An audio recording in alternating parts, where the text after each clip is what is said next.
Hey everyone, welcome. I am so glad to be back.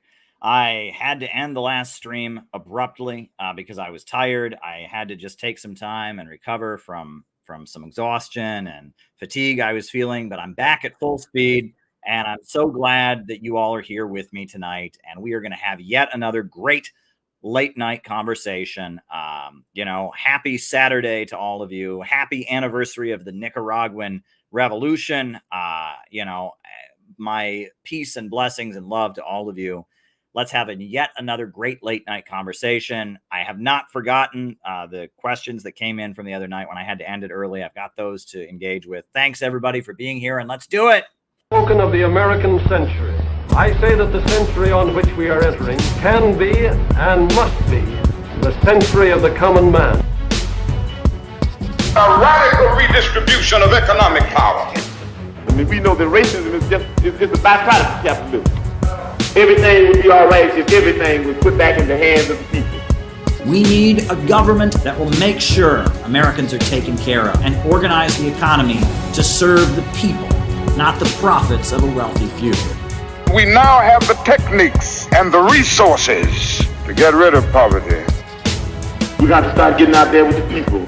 Get out of the movement and get to the masses. We need a government of action.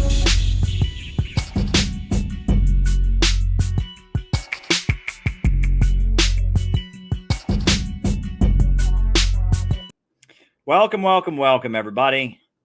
I'm not going to say that thing I used to say before. I'm just going to say that I'm happy that all of you are here because we don't care about social media. This is an opportunity for our community to connect with each other, to build, to organize, and I'm really happy that all of you are here. Now, the way that we do these streams is I give my opening remarks about whatever it is I'm planning to talk about, some good old whatever it is, right? That's what we do. We have some good old whatever it is I'm going to talk about, opening remarks. Then from there, I do a roll call where I call you all out as I see you, names and locations. And then from there, I answer your questions for the rest of the night. And tonight I will start out with the questions that I missed from Thursday when I got too tired and I had to end the stream abruptly. So, but yeah, the second half of the show is all you. If you're on YouTube, send me a super chat with your question. I'll give you an answer in the second half of the show. If you're on Facebook, I can't help you. You got to go to one of the other apps. And if you're on Rumble, send me a Rumble rant and I will answer your question in the second half of the show. So YouTube super chats, get your question answered. Second half of the show. Super Rumble rants on Rumble rants. They don't have to be super Rumble rants, just regular Rumble rants we'll do on Rumble. And if you're on Facebook, you're SOL, as they say. So you got to go to another app because I can't see the comments that come in on Facebook. But I'm glad you all are here anyway. This is going to be a great late night conversation. So yeah, a couple announcements. Every day we have been doing yet another morning message. And there's some great ones that we've had so far. Shout out to Rachel, amazing morning message. Shout out to Sam, amazing morning message. Shout out to Gabby. Wow. I mean, shout out to Nate. Shout out to Patrick. I mean, the morning messages so far since we restarted this CPI tradition have been astounding and phenomenal. And I am just overjoyed with how we have gotten the tradition of morning messages from the Center for Political Innovation going again. Briggy has done great messages. Dan Niswander out in California, he's done several great messages. We have got something going here. The morning message tradition of the Center for Political Innovation lives on, and it's keeping our whole community together. It's keeping us connected with each other. It's utterly amazing what we are doing, and I am overjoyed. And yes, we do have yet another morning message for tomorrow. So watch tomorrow's morning message. Somebody I met with me in my neighborhood today, not saying who, they know who they are. We filmed a morning message, so I'll be uploading that one soon. And we have got something really, really great going on here with the morning messages. There's a new level of energy in the organization. I'll just tell you, we just had our Zoom call today, our weekly Zoom call, right? Generally, our weekly Zoom calls have been 12, 13, 18 people. 3 weeks ago, it was 25 people. Then it was 27 people. This week, we had 30 people on our weekly general membership Zoom call for CPI. We have well over 150 members. We are excited, and Google searches for our organization, the Center for Political Innovation, have astronomically increased in the month of July. If you check Google Trends, that's public information. You can check that for yourself. People are Google searching this organization. The outreach that we're doing with these amazing palm cards and all of that, I mean, amazing things are happening right now. But anyway, so if you want to watch tomorrow's morning message, there's the link. I'm dropping it on the Rumble as well. Tomorrow's morning message. It's a good one. I scheduled it.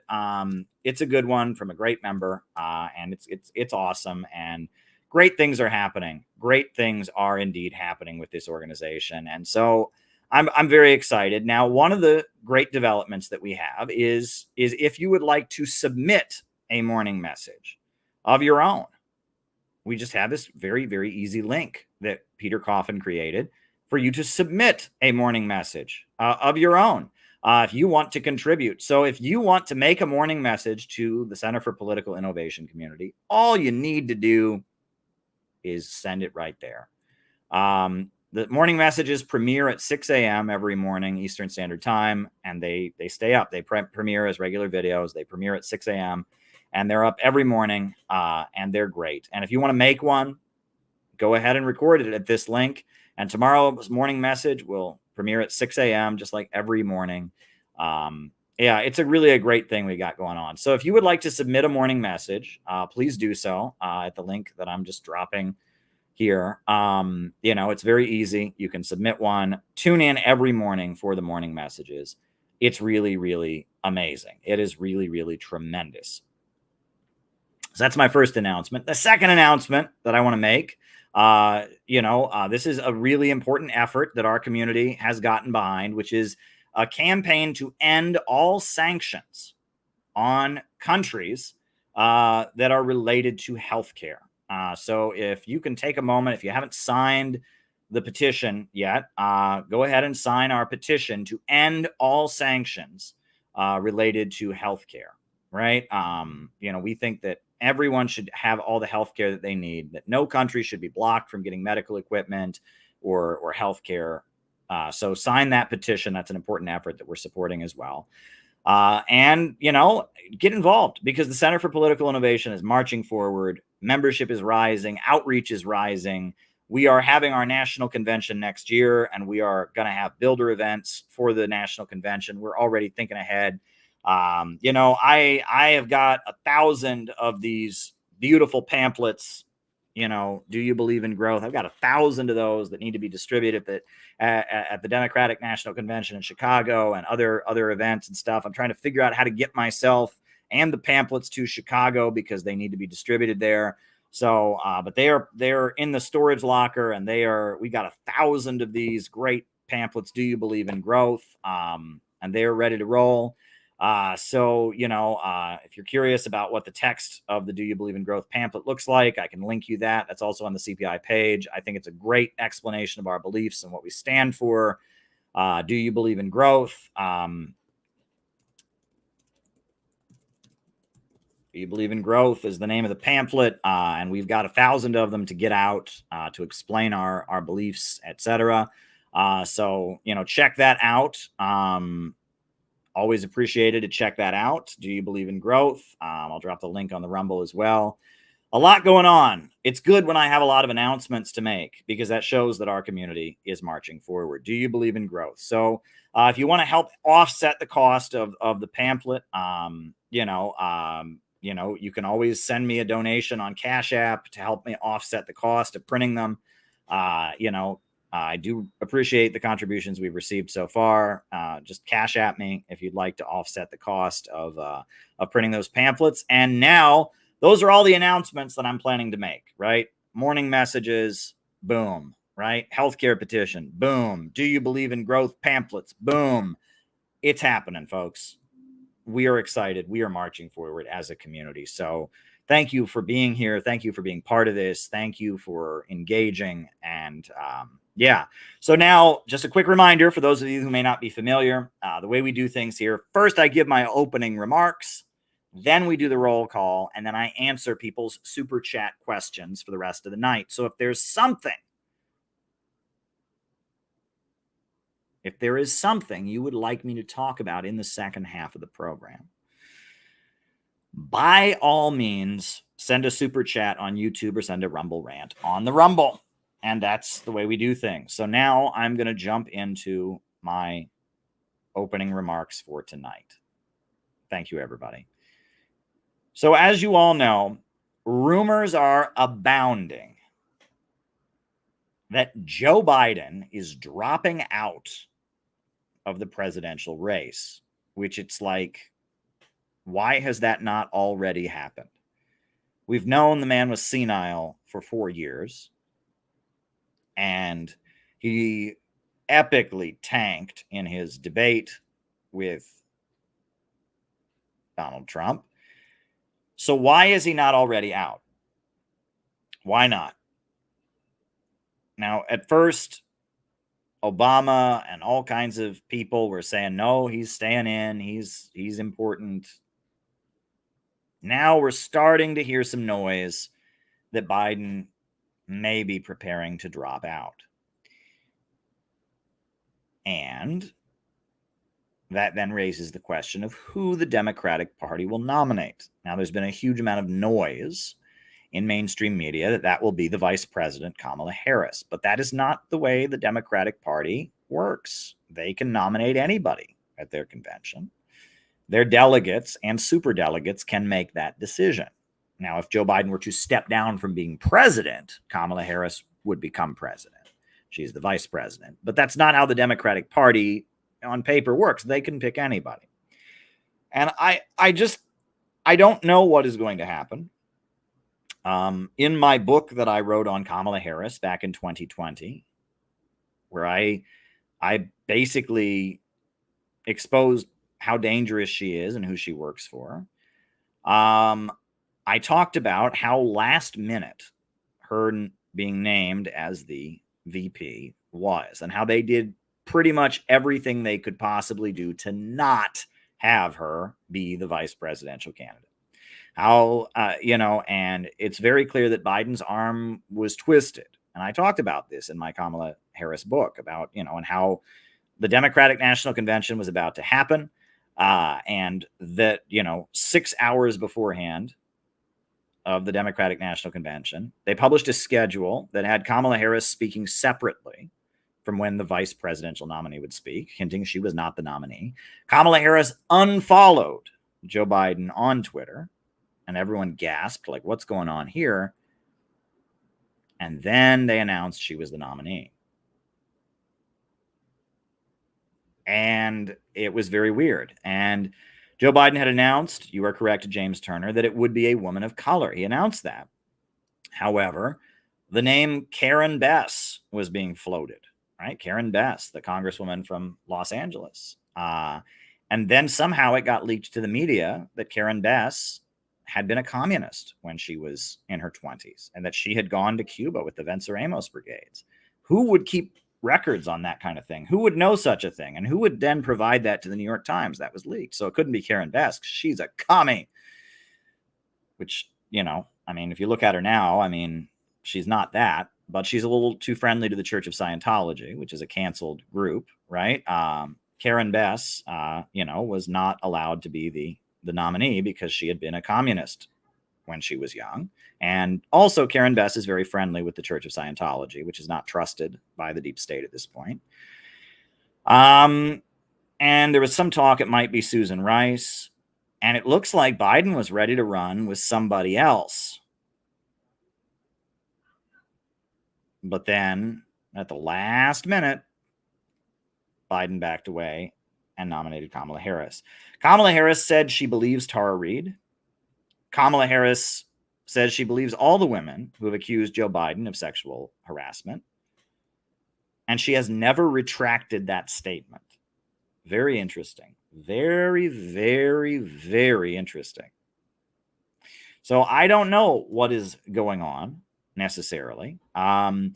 But I can tell you that what's going on right now in the Democratic Party is a huge amount of inside baseball. And I have tried to popularize the concept of inside baseball because it's something that we need to understand in our communities also.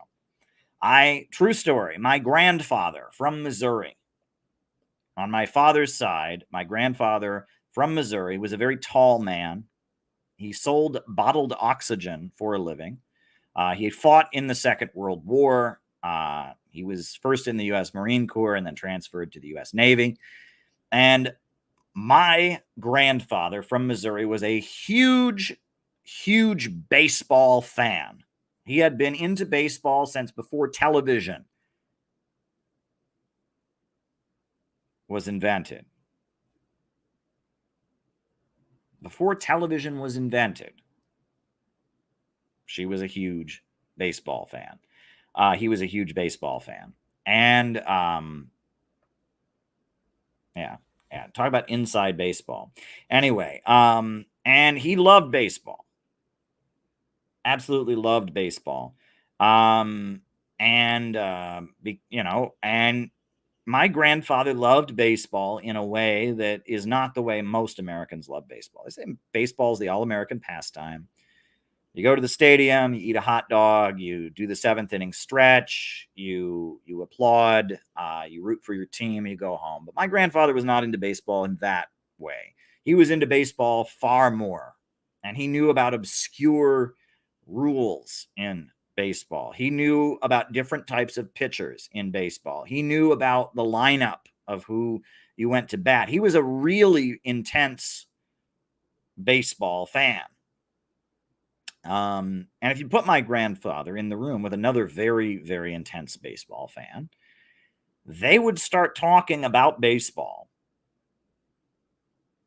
And they would talk about baseball and they'd start referring to players that had lived and died years ago. They'd start referring to obscure rules and statistics you'd never heard of, statistics you wouldn't even know what they meant. And you would hear my grandfather and this other baseball fan talking about baseball, and you would have no idea what they were talking about. And that's very common. And people refer to that as inside baseball, as aspects of baseball that are only really understood by very, very intense fans that most people can't relate to. And most people, if they are presented with inside baseball, they find it rather off-putting because they're like, I don't know what this is about. I don't know any of this. I don't, And there's inside baseball in many different categories, obviously. And in the Democratic Party right now, there's a huge amount of inside baseball. I don't know everything that has gone on between Kamala Harris's staff and Biden's staff. I know they don't like each other, that's for sure. I don't know everything that's gone on between AOC and Kamala Harris and Nancy Pelosi and Joe Biden. I don't know everything that's gone on between Joe Biden and former President Barack Obama. I don't know any of that, right? And we don't know, right? I have written a book about Kamala Harris, and much of what I've written has been validated. I think that Kamala Harris clearly has the backing of the regime change apparatus. There's some talk now that Hillary could be the nominee. That's what Alex Jones has come out with, and a number of people have said that Hillary is going to be the nominee now. I mean, that's crazy. She really wants a rematch with Trump, I guess. But I don't know what's going on. But the reason that I'm bringing up inside baseball is because in our community, there's a lot of inside baseball. And there's a lot of stuff that we know about because we're part of this internet bubble of anti-imperialists and such. And, one thing that I strive to do is not talk about inside baseball.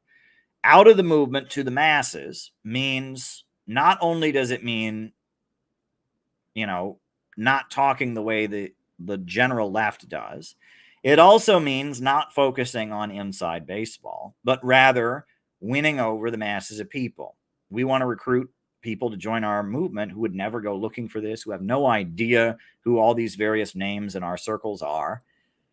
And, there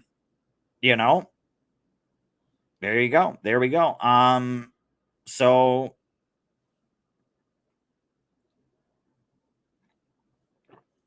it's something to think about. And that there's a lot of inside baseball going on in the Democratic Party. I've written a lot about Kamala Harris. I have a brilliant analysis of Kamala Harris that's been praised in international newspapers. It was, Morning Star newspaper ran a review of my book. The newspapers in India, various newspapers in India reviewed my book on Kamala Harris. I have some insights into Kamala Harris and who she is. And I can speculate, but I don't know the inside baseball. And you and I don't know. And let's see. I think at this point, a lot can happen between now and November. But after what happened to Donald Trump and after that amazing Republican convention, that Republican convention was astounding. It was astounding. There's no way the Democrats can compete with that. Populism, optimism, growth, love. A lot of things I don't agree with in there, like God bless Israel and praising Israel and anti-immigrant stuff. But that Republican convention was appealing to the best in people. It was tired of wokeness, tired of cancel culture, love of country, love of community. That Republican convention, to follow up the failed assassination of Donald Trump, that was astounding. And it looks to me like Trump's got this in the bag. Trump's got this one in the bag. We'll see how things develop in the coming months, but I think Trump has got this in the bag. Which then brings me to a very interesting aspect of Trump having this in the bag. And this is something I want to talk about with you all, right? So I've been to Venezuela, and I have been a supporter of Bolivarian socialism in Venezuela for a long time. And, in Venezuela, they elected a president named Hugo Chavez in 1999. Hugo Chavez was a popular military leader. He had his movement for the Fifth Republic, or the Bolivarian movement, named after Simón Bolívar, the liberator who drove out Spanish colonialism. And Hugo Chavez was elected on a platform of saying he was for neither capitalism or socialism. He was just for what was best for Venezuela. Right. And he was elected president of Venezuela in 1999. And the main issue in Venezuela was the International Monetary Fund and the World Bank, and how they were cutting into the living standards of the population, how Venezuela was being forced to privatize all its public utilities, how the price of public transportation was rising, how the electricity would go off in neighborhoods for weeks until the people went on strike to get the electricity to come back on. The garbage would stop being collected, and that neoliberal free market economic reforms were devastating Venezuela. And Venezuela is a country with a huge amount of oil. And so this military guy, Hugo Chavez, got elected president on a platform of he was going to stop the economic neoliberalism that was cutting into the lives of the Venezuelan people. And a lot of the communists and socialists supported him, but he made clear he was not a communist or a socialist, but he wasn't a capitalist either. He was for whatever was best for Venezuela. People compared him to Juan Perón of Argentina, that he was, a military guy who was for the good of the nation, patriotism, etc. Well, Hugo Chavez got elected, and then there was a mudslide, a devastating mudslide. Venezuela's got a lot of mountains. There was a devastating mudslide, and a lot of poor people lost their homes in this devastating mudslide. So Hugo Chavez did something that had never been done in the history of the country, and he got on TV, and he called on people to volunteer. And he called up the military to go and help the people who'd been affected by the mudslide. That had never been done before. And the army marched into the areas where people had been affected by the mudslide and helped them rebuild their homes and gave them food and bottled water. And everyone was astounded by this, because they're like, this has never happened before. And he built kind of a patriotic mobilization around the military helping people when they were in need. And he formed these community organizations called Bolivarian circles after Simón Bolívar, popular, patriotic community organizations to help deal with the mudslides and all of that. And the population was just so in love with this president who, for the first time, was like getting them involved in politics, using the military to help people, and organizing them to do stuff in their communities. People were just blown away by him. So he ratified a new constitution. And they passed a new constitution in Venezuela. And then 9/11 happened. And after 9/11, he sent condolences to the United States. He was devastated by it. But then the United States invaded Afghanistan. And Hugo Chavez had a national televised address, and he held up a picture of a little Afghan child who'd been killed. And he said 9/11 was a horrible crime. It didn't justify this. And the Taliban was willing to turn over bin Laden. And this invasion of Afghanistan is not justified. Boom. Says that on national television. And he then got a huge amount of flack for the fact that in his cabinet, because the Communist Party of Venezuela had supported him in the election, and they controlled certain neighborhoods in central Caracas, he appointed a member of the Communist Party to be in his cabinet. And there was a huge amount of outrage about that. And so the military of Venezuela tried to overthrow Hugo Chavez. And the military marched in and they kidnapped him. And 2002, he was dragged out of the presidential palace, taken to an undisclosed location, and they were going to kill him. But the rank and file soldiers of the military loved him so much, they rose up, they seized the presidential palace, and he was brought back into power. And the attempted coup against Hugo Chavez was defeated in 2002, and Hugo Chavez returned to the presidency. And at that point, he was unstoppable because popular power, a mass movement, had got him back into office. And he came back into office. The whole thing, there's a great film called The Revolution Will Not Be Televised, which someone mentioned in the chat, which you can watch about the whole thing. Very powerful. He came back into office 2003, and he started bringing in Cuban doctors to give healthcare to people for free. And he set up these free Cuban doctor healthcare clinics. He launched a program, for people in Venezuela who were blind because of their poverty, to give laser eye surgery to poor people in Venezuela. Thousands of Venezuelans got their eyesight. He wiped out illiteracy in the country by bringing in Cuban literacy volunteers, and he wiped out illiteracy in Venezuela. People had healthcare all of a sudden. People had education all of a sudden. People could read and write, and at that point, what enabled Hugo Chavez to do this? Oil. Right after the USA invaded Iraq in 2003. The oil prices went through the roof. Venezuela has lots of oil, and Hugo Chavez changed the way the oil company was run. He changed the nature of the state-run oil company. And by doing that, the oil money, right? Oil was at $120 a barrel, the most expensive it had ever been in history because Bush invaded Iraq. All that oil money was being used to build hospitals and schools and new highways, and then he was using modern technology. Every Sunday, he would get on TV for 3 hours and have a call-in show. It was called Allo Presidente. And he would just talk to the people, and he would read them books, and he would sing them songs, and he would tell them stories. And just every day, every Sunday, he had this TV show where he would talk to the country. And Hugo Chavez was wildly popular. And of course, the U.S. government and the U.S. media started calling him a dictator, a brutal authoritarian dictator. And so they had elections, and the Jimmy Carter Center, they monitored those elections. He won those elections fair and square. But no, it was all a conspiracy. He's a commie. He's a communist. And he announced in 2003 that he believed in socialism, 21st century socialism, he called it, right? And that Venezuela was moving toward socialism of the 21st century. And it was not the socialism of the Soviet Union, but it was a new form of socialism. And he also Hugo Chavez taught that Jesus Christ was the first socialist in all of history, was the greatest socialist in all of history. And he said that capitalism was the ideology of Judas Iscariot. Judas Iscariot put money first and sold out Jesus. But Jesus, who died for his principles and fought for truth, Jesus was the symbol of socialism and communism.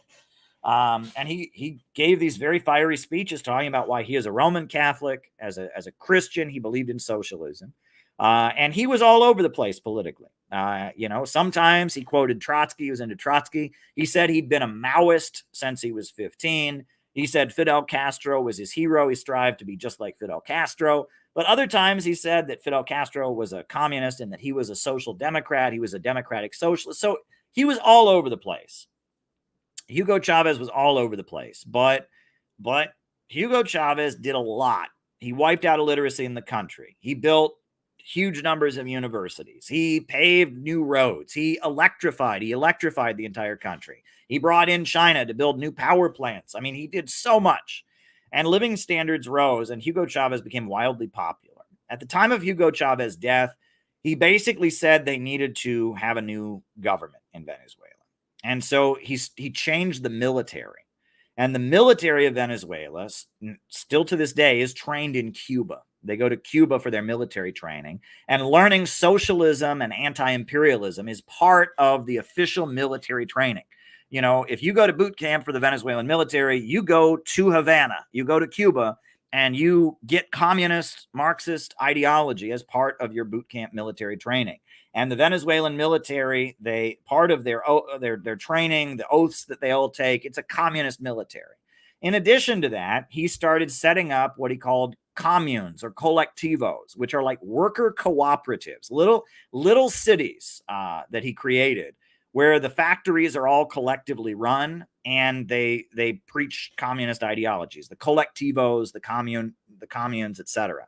And he basically said that they needed to build these colectivos and communes to be the base of the new state. Hugo Chavez got cancer and he died. There's many theories about what happened. Some people wonder if he got intentionally infected by the imperialists or what. We don't know. But he got cancer and he died. After he died, his successor was a guy named Nicolas Maduro. And Nicolas Maduro is currently the president of Venezuela. Nicolas Maduro, almost as soon as he got into office, right, Hugo Chavez had just died, and there was a lot of division within the socialist ruling party of Venezuela. The oil prices shot down.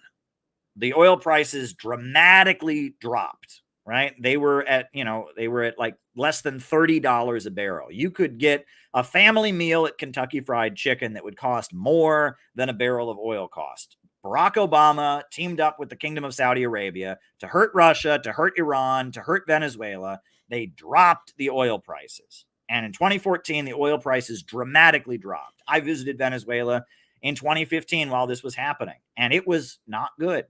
It was not good, because Venezuela doesn't grow most of its own food. It imports its food. And at the same time that all the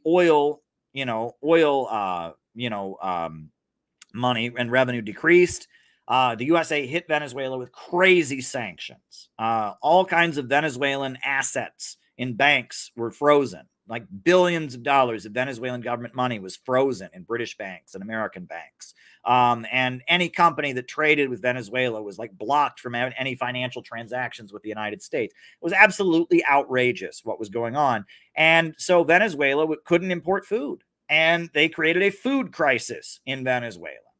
And this food crisis happened. There was all kinds of anti-government protests and they created a food crisis. And of course, they blamed it all on socialism. They said, oh, socialism, people are starving because of socialism. Well, the very same people that were saying that, the Venezuelan opposition, were caught burning food warehouses and trying to overthrow the government and trying to make things worse. And I was in Venezuela and I saw this firsthand. And things were very, very bad. And they didn't have toilet paper. They didn't have toothbrushes and basic commodities because the United States was, imposing this food crisis on the country to try and overthrow the Venezuelan government. But the Venezuelan people didn't back down and they didn't surrender. And Barack Obama left office and Donald Trump took office.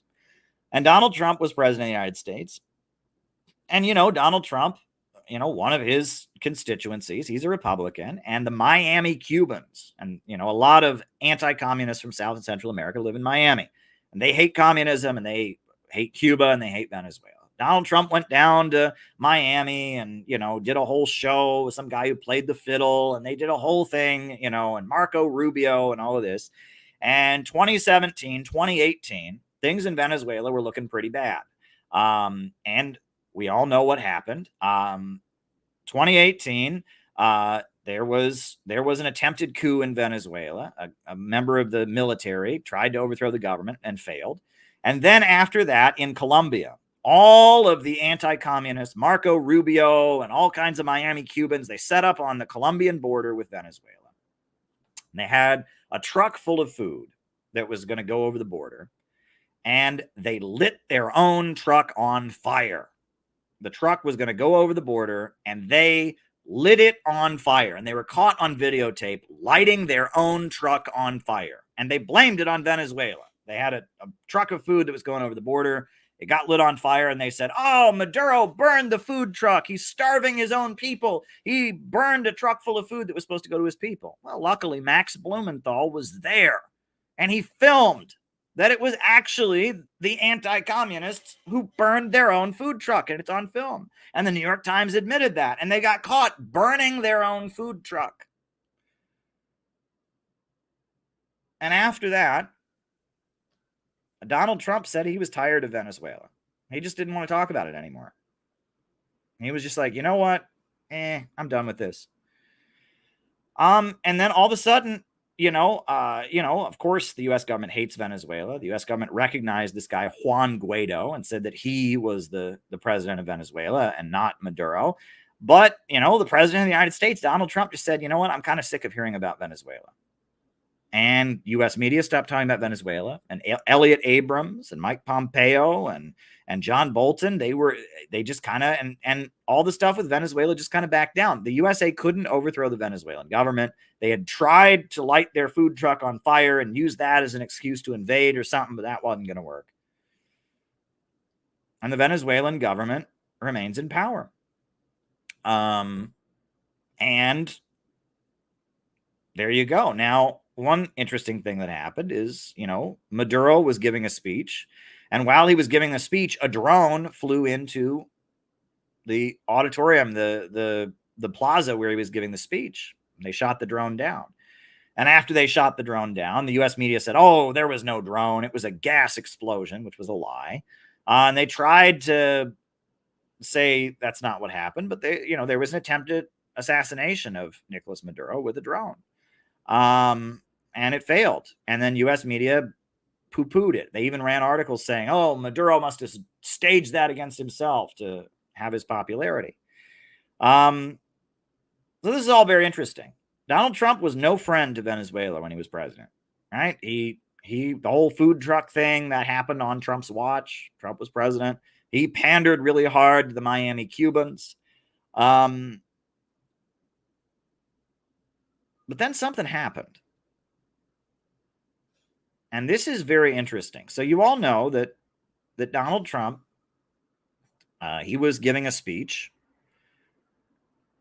last weekend, and he narrowly dodged being assassinated. Now, I don't think there are subtitles in this clip, so I will just read to you what he said after I show it. But Nicolas Maduro, who Trump tried to overthrow, Trump tried to, I guess, or people working under Trump tried to frame him for burning a food truck. And, Donald Trump was no friend of Nicolas Maduro. After the attempted assassination of Nicolas Maduro, or after the attempted assassination of Donald Trump, this is what Nicolas Maduro said. Iba saliendo de Guanare, recibimos una noticia que en los Estados Unidos de Norteamérica hubo un atentado contra el expresidente y candidato presidencial Donald Trump. Quiero a nombre de Venezuela entera, de nuestro pueblo, rechazar y repudiar el atentado contra el expresidente Donald Trump, desearle su pronta recuperación y que Dios bendiga al pueblo de los Estados Unidos y le dé la paz y le dé la tranquilidad. I'll translate in a minute. Don't worry. I'll read you the translation. Hemos sido adversarios, pero le deseo al presidente Trump salud y larga vida. Y repudio ese atentado. Yo también fui víctima de un atentado. Y decían intentos de matarme. Pero siempre Dios puso su mano. Y aquí estamos, sanos, vivos y victoriosos, listos para verle la cara al futuro. So now I want to read you what he said. I know a lot of us are not Spanish speakers. I'm sorry there's no subtitles there. I'll just read you what he said. This is what you just heard from Maduro. This was his response. He said, I was leaving Guanere, and we received news that in the United States of America, there was an attack against former president and presidential candidate Donald Trump. I want to, on behalf of all of Venezuela and our people, to reject and repudiate this attack against former President Donald Trump. I wish him a speedy recovery, and may God bless the people of the United States and give them peace and tranquility. We have been adversaries, but I wish Trump health and a long life, and I repudiate this attack. I was also the victim of an attack and of 100 different attempts on my life. But God always extended his hand, and here we are, healthy, alive, and victorious. Now, that's very, very interesting, isn't it? That's a very, very interesting response. But now, the response actually makes a great deal of sense, because now some of the inside baseball that all of us were not aware of has come to the surface. Now, you all know that as soon as I heard about this, I told you about this on the stream. I told you about what a big deal this is. I did not see that coming. That Maduro, who Trump literally tried to kill, or maybe not, or what happened, the Trump administration was so awful to that he, gave this glowing statement to Trump, right? I told you how surprised I was, and then I pointed out odd similarities between the media's response to the assassination attempt on Trump and the assassination attempt of Maduro. Both of them, they wouldn't call it an assassination attempt. When they flew a drone to the Maduro rally, they wouldn't call it an assassination attempt. It was an incident. It was whatever. And the same thing with Trump. And also, they tried to belittle it, right? They tried to say, oh, Donald Trump staged this to make himself more popular. Oh, Maduro staged this to make himself more popular. Right? All kinds of things, right? And it was a similar response. And that said to me, well, the fact that Maduro is reaching out to Trump and saying what he's saying, and the fact that the media is responding this in the same way, means that the attack came from the same place. That means the attack came from the regime change, color revolution, overthrow governments around the world, globalist apparatus, and that Maduro has been targeted by that, and so is Trump, and that they see it for what it is. So then this clip circulated. And Gray Zone has come out with some interesting stuff. And now we have this clip. This clip, there is subtitles.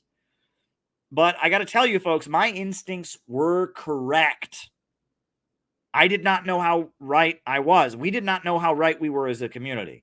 That statement from Nicolas Maduro, we were exactly right about what it meant, because now we have this clip of the Venezuelan president, Nicolas Maduro, and the Venezuelan vice president, Delcy Rodriguez, and this is what they say. Septiembre de 2018 a la Asamblea General, que fue, bueno, una notición mundial, cuando Donald Trump y yo casi nos encontramos, los dos. So in 2018, he went to the United Nations General Assembly, and he was going to meet with Donald Trump. There was a scheduled meeting between Maduro and Trump. Can you believe this? Queríamos vernos, y ya estaba listo para ir a reunirme con Trump. He was going to meet with Donald Trump. Y recibimos la llamada que se posponía la reunión. Ya estaba hecho la coordinación para reunirme con Donald Trump.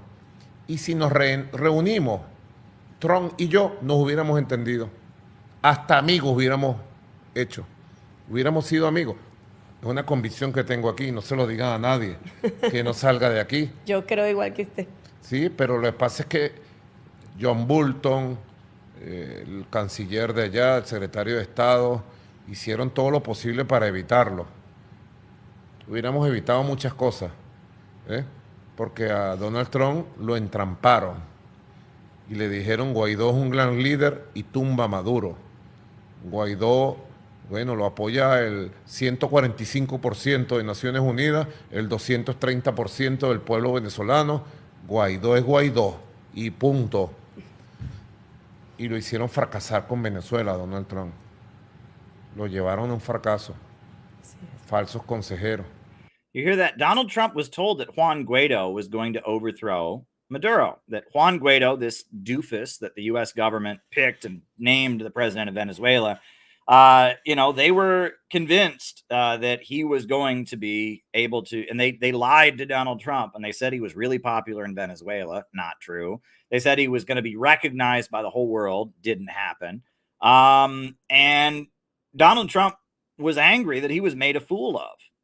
Y después entonces llega septiembre de 2019 en el Candelero. Pero eso lo engañaron, lo hicieron fracasar y después la primera de cambio se le voltearon y lo dejaron solo y se fueron cual traidores. And the same people that advised Donald Trump to do this, they're pointing out, John Bolton said that if Trump was reelected, NATO would be disbanded. Mike Pompeo supported the raid on Donald Trump's home at Mar-a-Lago, where they were authorized to use deadly force. I don't know what Elliot Abrams is doing, but the people who pushed Donald Trump to support Juan Guaido all betrayed Donald Trump. And they also lied to Trump and said that, this Guaido is going to just crush Maduro. And Donald Trump feels like a fool. Like, this is all very interesting. This is inside baseball we were not privy to. A lugar el comentario. Algo así, tal cual. Después se fueron a apoyar al candidato alternativo a Donald Trump.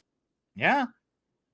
Folks, it turns out that Donald Trump wanted to do what he did with Kim Jong-un with Maduro. He was going to have a face-to-face meeting with Maduro at the United Nations. Donald Trump wants to be known as a peacemaking president. And the people around Donald Trump said to him, no, this Juan Guaido guy is going to crush Maduro. And so he went along with it. And now Donald Trump feels like he got made to look like a fool. And that probably is what motivated Donald Trump to say, I'm tired of Venezuela. And that's what happened. After the food truck, it was over. Right? This raises some interesting questions. This all raises some interesting questions, right? There's a lot of interesting conversations going on and all of that. And, we are all, part of being a Republican is you're supposed to hate communism. But also part of being a Republican is you're supposed to think that woke people are communism. And I think, trust me, if I was a person and I thought woke people were communist, I would hate communism too. And that it appears that that Donald Trump very much wants to be known. He wants to go down in history as a guy who made peace. And he also respects strong leaders like Kim Jong-un, like Nicolas Maduro. And that's what they attack him for. He coddles dictators. He sits down with dictators. We all know that anybody who disagrees with U.S. imperialism is a dictator. What about Zelensky in Ukraine? Is he a dictator? I mean, he's just continued ruling without elections. He canceled the elections. He's outlawed all the opposition parties. Do they ever call Zelensky in Ukraine a dictator? No, because he's against Russia. He's one of the good guys, right? So dictator is a meaningless word at this point, right? I mean, Zelensky is so obviously every definition you've ever had of a dictator, but they don't call him that. Meanwhile, in Venezuela, they have elections. They have open elections. They have international observers for their elections. I've been an observer. I've seen how free and fair their elections are. No, it's a dictatorship. Why? Because commies. That's why, I don't know what's happening, right? Don't misinterpret it as me telling you that Donald Trump is going to get in there and improve relations with Venezuela. Things between the USA and Venezuela have already started to improve. And they've started to improve because of the Russian oil, because the USA is not importing any Russian oil. They got to get oil from somewhere. So the USA withdrew recognition from Juan Guaido. They haven't restored relations with the actual Venezuelan government. But just recently, like in the last week, the Biden administration lifted some sanctions. And it looks to me like, Donald Trump, regardless of the fact that he beats his chest and he hates communism and communists, he hates them. It looks to me like Donald Trump has very much positioned himself as a president who could improve U.S. relations with Venezuela. And when it really gets down to it, I have said over and over again in my analysis that there is a division in the ruling class. And I want to make you all aware of something, right? If you really want to know what's going on here, right? The think tank that is behind Kamala Harris, that was behind Hillary Clinton, and it's run by Anne Marie Slaughter, and it's got ties to Samantha Power. This is the regime change think tank in Washington, D.C., the main one. The feminist, woke regime change think tank is called New America. All right. The head of it is Anne Marie Slaughter.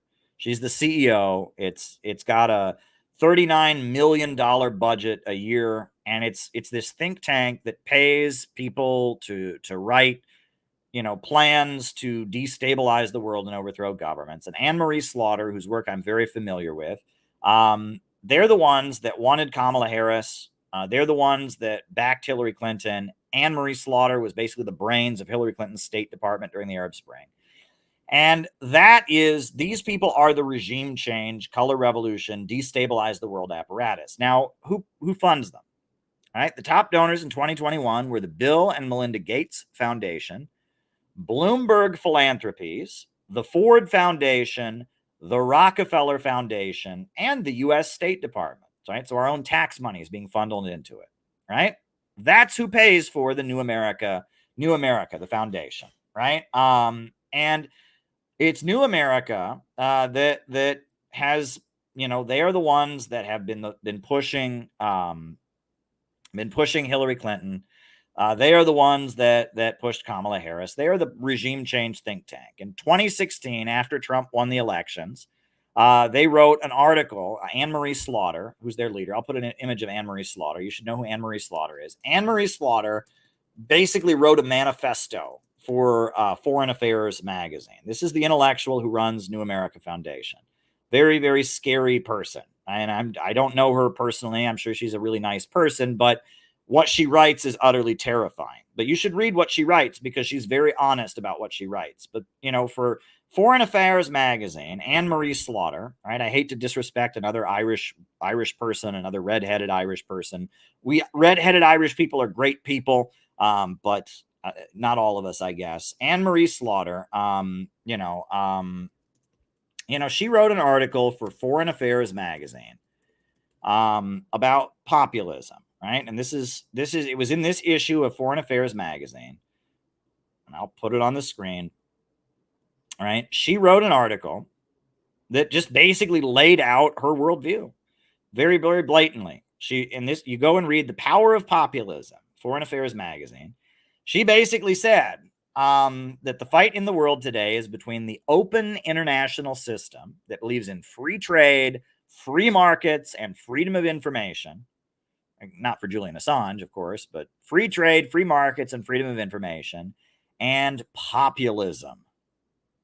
And populism is the enemy, and that it is the duty of the United States, and it is the duty of the United States to use free flow of information, i.e. social media, to launch a global revolution, to spread a global revolution around the world, to topple populist governments. And by populist governments, she said China, she said North Korea, but she also said Venezuela. She also said Cuba.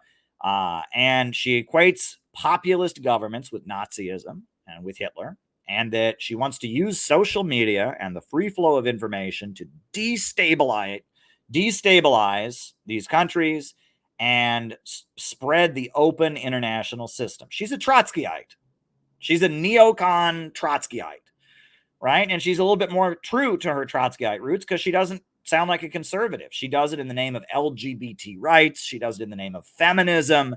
She does it in the name of fighting systemic racism or whatever. But she wants to use social media to spread a massive global uprising against populist governments, right? And she wants to spend billions of dollars of U.S. government money all over the world to do this. And the Arab Spring was take one.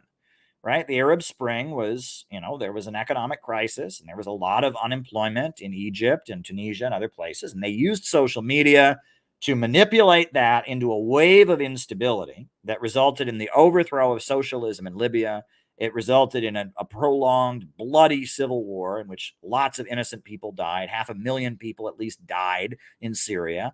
A refugee crisis of people fleeing into Europe. The emergence of ISIS as a terrorist group. The results of the Arab Spring, what Anne-Marie Slaughter and Hillary Clinton did during the Arab Spring was so devastating to the world. The consequences, I mean, we're talking a body count of millions, right? If you add up all the people who died in Libya, all the people who have drowned in the Mediterranean trying to get out of Libya, all the people that died in Syria, fled Syria, became refugees, all the people that died at the hands of ISIS. I mean, this woman, they always do give us a body count for communism. Communism killed blah, blah, blah, blah, million people. Someone should do a body count for the Arab Spring and for the U.S. State Department. Right? The U.S. State Department teamed up with Silicon Valley, Facebook, and Twitter to create unrest in 2011 with the Arab Spring, and they killed millions of people. And their goal was to spread freedom around the world, just like good neoconservatives, right? To spread freedom around the world. And they're happy about it. And they want the White House back. And they want to get back in the White House, and they want to spread freedom again.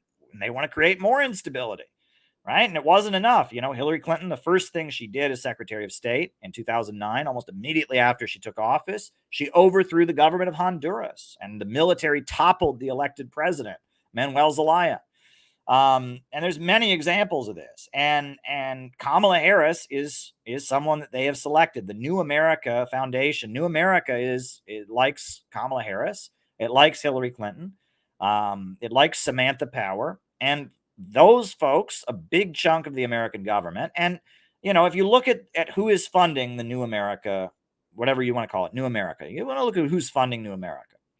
The people funding it are the Rockefellers. And who is the Rockefellers? They are one of the richest families in American history. Standard Oil, Chase Bank. I mean, they're built. They have done studies. No one can figure out how much money they have because they have so much of it. It's tied up in such an elaborate network of trusts and NGOs and all this. No one can figure this out. Ferdinand Lundberg has written a lot about the Rockefeller family and how well connected they are. The Ford Foundation, which is the estate of Henry Ford, the Ford Motor Company guy. He died. His estate has become one of the main ways that the CIA funnels money to people. The Ford Foundation is very closely tied in with the State Department. The Bill and Melinda Gates Foundation, one of the main pushers of Malthusianism, the idea that there are too many people in the world, climate hysteria. Again, that's Silicon Valley, one of the richest families in the world, Bill and Melinda Gates. That's who's funding the New American Institute. That's the ultra rich. That's not the rich. That's the ultra rich. And the ultra rich are committed to globalism. They want to maintain the Western imperialist system at all costs. And they don't want anyone to get in their way. And they want the U.S. government to be utilized and all of our taxpayer money and all of that to be utilized in this global crusade to prop up imperialism, the highest stage of capitalism, the open international system, the rule of the world by big banks and corporations that hold back development and keep people poor. That's the idea. That's what they want.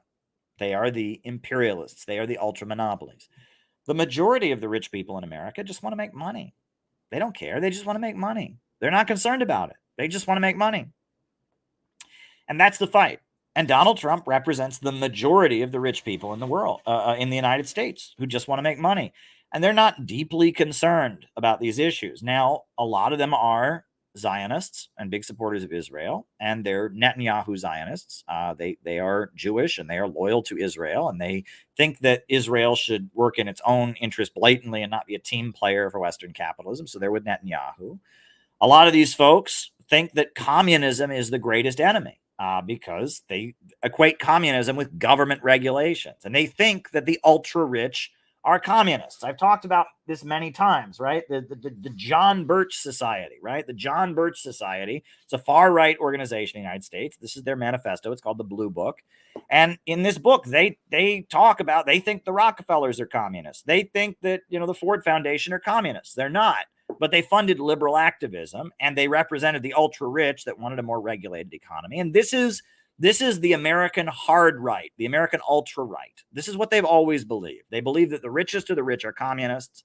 They believe that government regulation is communism. They believe that foreign interventionism around the world is communism, right? And that they want to fight communism by fighting the ultra-rich. And, it's a game, all right? And I've said for the longest time that the John Birch Society in the 1960s, this far-right fascist organization, I shouldn't say fascist, this far-right organization, the John Birch Society, if you actually read their stuff, they were against the American government. They were against the Vietnam War. They thought the Vietnam War was a conspiracy to make the case that you needed communism because war, was, anti-war activism was the focus. Communists were always talking about peace. And they wanted to create, a constitutional republic and all of that. But what did the John Birch Society do? Their main function was just going around and harassing communists, right? And beating up communists and harassing communists. But on paper, they were against the whole American system. What the John Birch Society was in the 60s, the left have become in our time, in the 2020s. On paper, the Communist Party USA believes in socialism. On paper, the PSL believes in socialism. But do they go around fighting against the whole system? No, they go around fighting against Trumpers. They go around protecting the system from Trumpers. Just like the Birchers, on paper, they were against the government and all of that. But in reality, they just went around protecting the government from communists, right? And that this is how the elite work, is they use different mass movements of the people as their foot soldiers. This is how they've always worked. This is what we talk about, counter gangs, etc. But this is what we need to understand, is that Donald Trump represents a lower level of capitalists who come out of this John Birch Society far-right mentality, who think that the ultra-rich are communists, and they think the woke people that the ultra-rich are using as their foot soldiers are communists. But when it really gets down to it, their primary disagreement is that the ultra-rich think that it is America's job to go around protecting this global system that the ultra-rich sit at the top of. They don't. And on top of that, the ultra-rich want to crush Russia and China and Venezuela and Cuba and Iran at all costs. And the lower levels of capital would actually make more money. They would actually make more money if we traded with Russia and China. If we had China building high-speed railways throughout America, those lower level capitalists would make more money. Think about who are Trump's, some of Trump's biggest financial backers. Home Depot. You ever shop at Home Depot? Home Depot is owned by Bernie Marcus. And Bernie Marcus is a Zionist. He's a big supporter of Israel. And Bernie Marcus, you go to Home Depot, almost every product you find is tied from a military corporation. He's tied in with the military industrial complex. But Bernie Marcus really doesn't give a shit about U.S. foreign policy. He just wants to make more money. And, if there were paved roads in the neighborhoods, more people could drive to Home Depot and buy stuff for their home. Who's another big supporter of Donald Trump? Hobby Lobby. You ever heard of Hobby Lobby? The owners of Hobby Lobby are evangelical Christians, right? They don't believe in gay marriage. They don't believe in abortion, but do you think the owners of Hobby Lobby, do they care? Do they really care at the end of the day if the USA is overthrowing Venezuela, if the USA is, destabilizing China? No. And in fact, if the economy in the USA were stronger, more people could go to Hobby Lobby and spend their paycheck to buy art supplies. My wife loves to do, arts and crafts, and if our living standard increased, if we were wealthier, my wife would have more money to go to Home Depot or Michael's or Hobby Lobby to spend money on arts and crafts, right? And that, arts, who else are big supporters of Donald Trump? Betsy DeVos. Remember Betsy DeVos? Well, Betsy DeVos, she's a billionaire, and she was Secretary of Education under Donald Trump. She's an evangelical Christian, and she is she is definitely a conservative. But where does her money come from? Tupperware. Amway, you know, the Tupperware parties, the multi-level marketing scheme where people sell Tupperware to their neighbors. That's where her money comes from. She's a Tupperware lady. Does Tupperware lady care, right? If the USA is overthrowing Venezuela or destabilizing Iran, or no, right? In fact, you know, if the economy of the USA got better, more people would have money to go to Tupperware parties and buy things, right? And these are all billionaires and millionaires that are not part of the club. They're not part of the club. And that is who Donald Trump's administration is made up of. It is the rich versus the ultra rich. And the ultra rich are the main danger. And this is what you need to understand, is that if you read this very good book that was published by the Communist Party in 1949, William Z. Foster, Twilight of World Capitalism, what did he say? What did he say in the book? He said that we need to build an anti-monopoly coalition. We're not against capitalism. We're against monopolies. We're against imperialism, capitalism in its monopoly stage, right? And this is why we need to change things, right? The notion that we're against capitalism is not exactly right, because the Bolsheviks would never have been able to establish socialism in the Soviet Union if it weren't for a lot of lower level capitalists who wanted to get along with the Germans and supported them as a group that wanted to bring an end to World War I. Mao would never have been able to come to power and bring socialism to China if it wasn't for a lot of lower level capitalists who liked the idea of the new democratic revolution. You know, Hugo Chavez in Venezuela would never have been able to take power if it wasn't for a lot of capitalists who benefited from his policies. We're not against capitalism. We're against imperialism. We're against monopolies. And as William Z. Foster explained, we seek to build an anti-monopoly coalition. And I talk about this in the new textbook of CPI, an anti-monopoly coalition against the big monopolies and the big bankers that are pushing for war around the world, that are propping up an international system that is impoverishing the world, that want to drive down the population. And 21st century socialism in our time, in China and Vietnam and Venezuela, in Nicaragua and Cuba, everywhere you see socialism in the world, the strength of it is small business owners, is lower level capitalists, innovators who innovate and create things in coordination with the socialist planned economy. And I talk about this a lot, right? And that we're not against capitalists. And in a way, you could say we're not against capitalism. We're against profits in command. We're against a society driven by money. We are against a society where the entire means of production and the whole economy is centered around making profits for a wealthy few. But we're not against people making profits. We're not against people inventing things and starting a business. We're not against people opening a store or a restaurant or a tech company. So we're not against capitalists. We're against this global system called imperialism that is holding back development around the world. And we're against a system where money defines everything. 21st century socialism is anti-imperialist, and it is for a planned economy where the state oversees growth. And part of that planned economy is capitalists, is little capital, right? So this is what we need to understand, right? This is where 21st century socialism is at. This is where the communist governments of the world are at. This is where where the global movement against imperialism is at, right? We are against imperialism, and we need to align with lower level capitalists against imperialism. And Donald Trump represents lower level capitalists who are against the imperialists to some degree or other. And it's that regime change, color revolution apparatus that wants to remove Donald Trump. Some of these lower level capitalists, a lot of them are invested in the military. A lot of them are pro-Israel. It's not that simple. But this is the division in the ruling class right now. And ultimately, Donald Trump is on the side that has a material interest that is the same as ours, right? The working class needs these wars to end. The working class needs a new economy for working families in America. The working class needs Russia and China to become America's friend and start investing in America and rebuilding the economy, right? The working class, the small business owners, the lower levels of capital, and the communist and anti-imperialist governments of the world, we all have the same economic interest. We want economic growth. We believe in growth.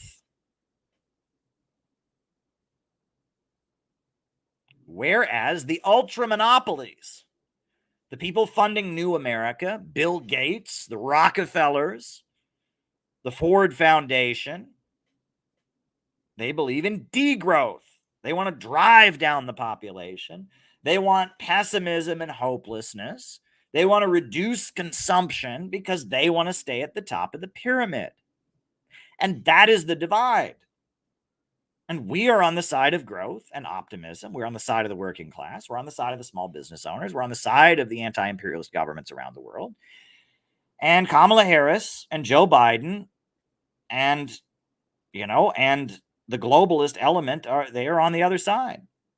And so we're in this weird time, and the woke people are on that other side too. The woke people that are funded by the Ford Foundation and the Rockefellers and all of that want degrowth very openly at this point. They want to drive down living standards, want to reduce consumption. This is the divide.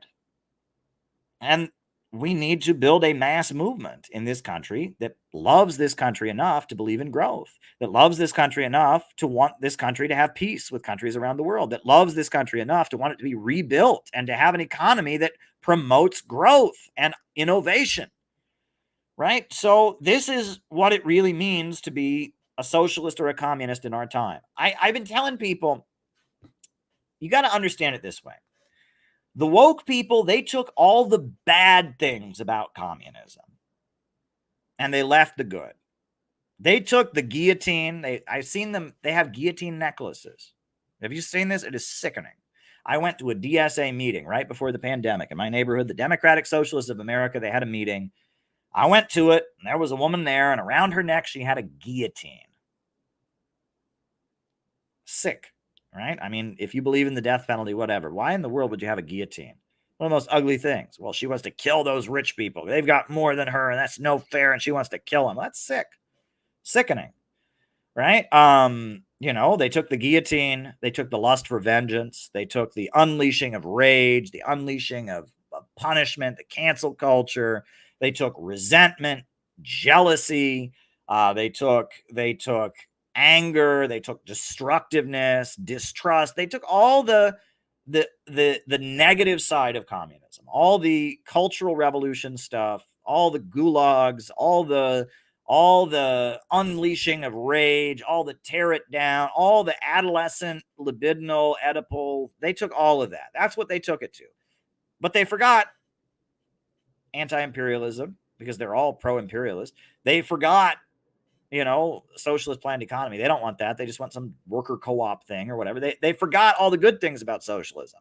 They've just hijacked this very, very negative aesthetic of the red flag and the guillotine and the mob of angry people tearing people down and sexual release and all of that. They took that, right? And communism was associated with that because largely communism came into existence during the struggle against feudalism. And that was, feudalism is a very restrained society, and the bourgeois revolution against feudalism largely involved people unleashing their rage and impulses, etc. And communism became associated with that aesthetic in the 20th century because in all over the world, communism was overthrowing feudalism.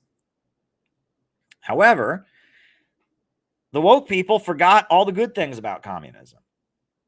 The woke people forgot about the socialist planned economy that lifts people out of poverty. They forgot about that. In fact, they call it fascist. If you say you believe in a socialist planned economy, like they had in the Soviet Union, like they have in China or whatever, they call that fascist.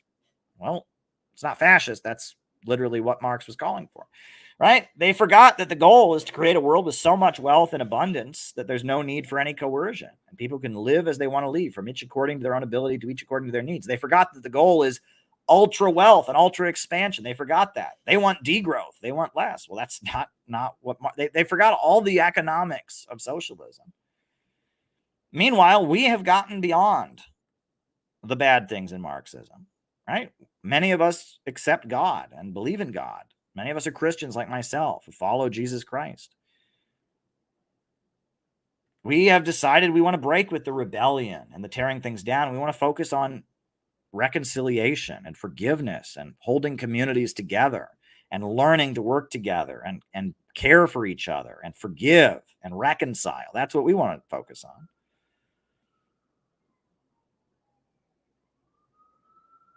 But at the same time, we still believe in having a centrally planned economy. And in fact, having a centrally planned economy is a way to reconcile, is a way to build community, is a way to construct. You know, the Builder's poem. I was talking to Gavin on the phone the other day, and I was reminded of the Builder's poem. I will never forget this. Years ago, there was an old communist I knew, and he recited this poem to me. And he recited it to me. And I just stuck it in the back of my brain. And then after I had my faith experience and I came back to God, and after I was trying to figure out what was wrong and why I didn't fit in with the communist group I was in, this poem came back to me, right? So I'm going to recite it for you. And this is really how I live my life. And you want to talk about we are city builders and the city building tendency and the Center for Political Innovation. It very much gets back to I'm a socialist, but I still think this way. On a busy street in a busy town, I saw them tearing a building down.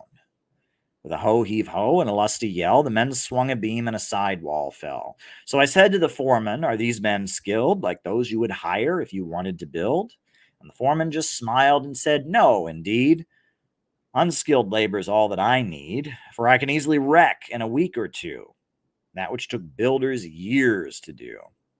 So I thought to myself as I walked away, which of these roles have I tried to play? Am I a builder who builds with care, measuring life with a compass and square? Am I living my life by a well-made plan and striving to do the best that I can? Or am I that type that scours the town, content with the labor of tearing things down?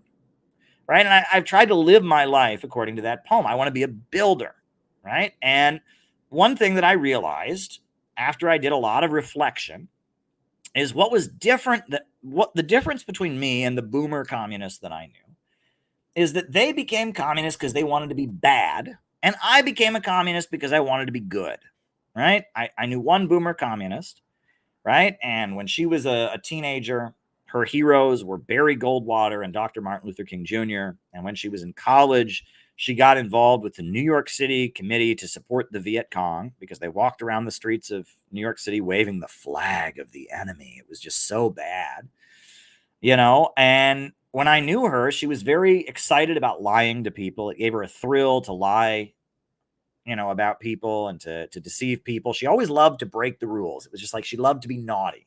It just made her giggle. It made her so excited to break the rules, to offend people, to say bad words. And the reason she became a communist is because in America, being a communist made you bad. Communists were bad in America, in Cold War America. She wanted to be bad. She wanted to be naughty. She wanted to break the rules. She wanted to, you know, stick it to mom and dad. That's why she became a communist. I didn't become a communist for that reason. I became a communist because I wanted to be good. Because I wanted a society where people had jobs, healthcare, and education. I wanted to become a communist because I wanted to work for what I believed was right. I became a communist because I wanted to, you know, have peace with countries we've been told to hate. And I was angry about all the lies I'd been told about communism and how I'd been told that communism just doesn't work and all this stuff. So I became a communist because I wanted to be good. And they became communists because they wanted to be bad. Right? And wokeism is the bad in communism.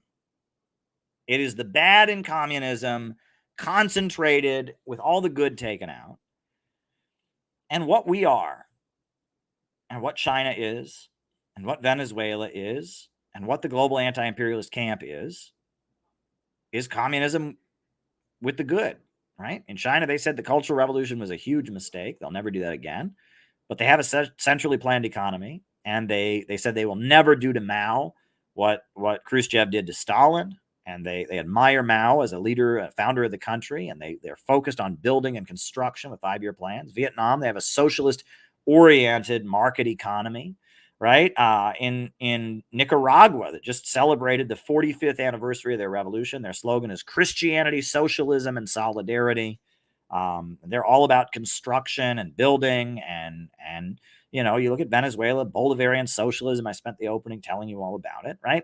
This is the good, right? They're not doing the Cultural Revolution again. They're not executing people in mass. They're not torturing people. They're focused on building and using a rationally planned economy to build.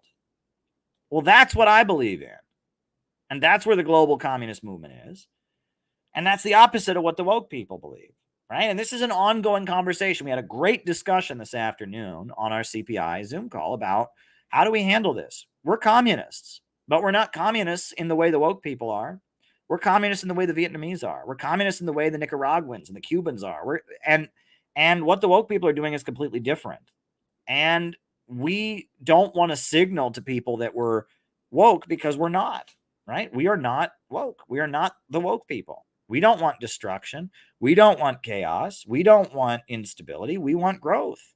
And we love our country and we love our community and we love our people and we are religious, a lot of us. And, we are anti-imperialist. We want a better relationship with countries around the world. We defend these countries that are demonized, but not because they're bad and we want to be bad, but because we see them as good and we see our government as bad. Our government is the one promoting instability. Our government, we're city builders. Exactly.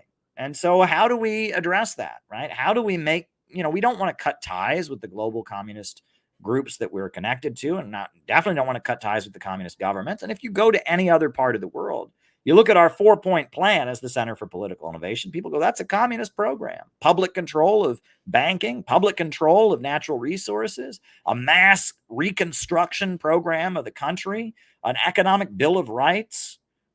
That's communism.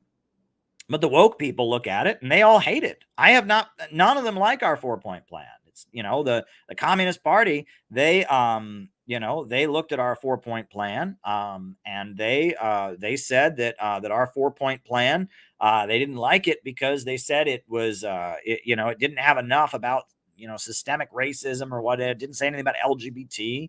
Right. And a lot of people look at our plan and say it's reformist. We don't advocate. There's nothing in there about violently overthrowing the government. That's a common critique. Oh, the 4-point plan is reformist. You're not talking about violently overthrowing the state. Oh, boy. Sorry about that. None of these woke people like our 4-point plan because our 4-point plan would make the country better. They don't want to make the country better. They just want to get out their rage and vengeance, etc. Well, I'm sorry, but the American people are never going to get behind a movement that's not trying to make their country better. And if you're not trying to make the country better, why are you involved in politics?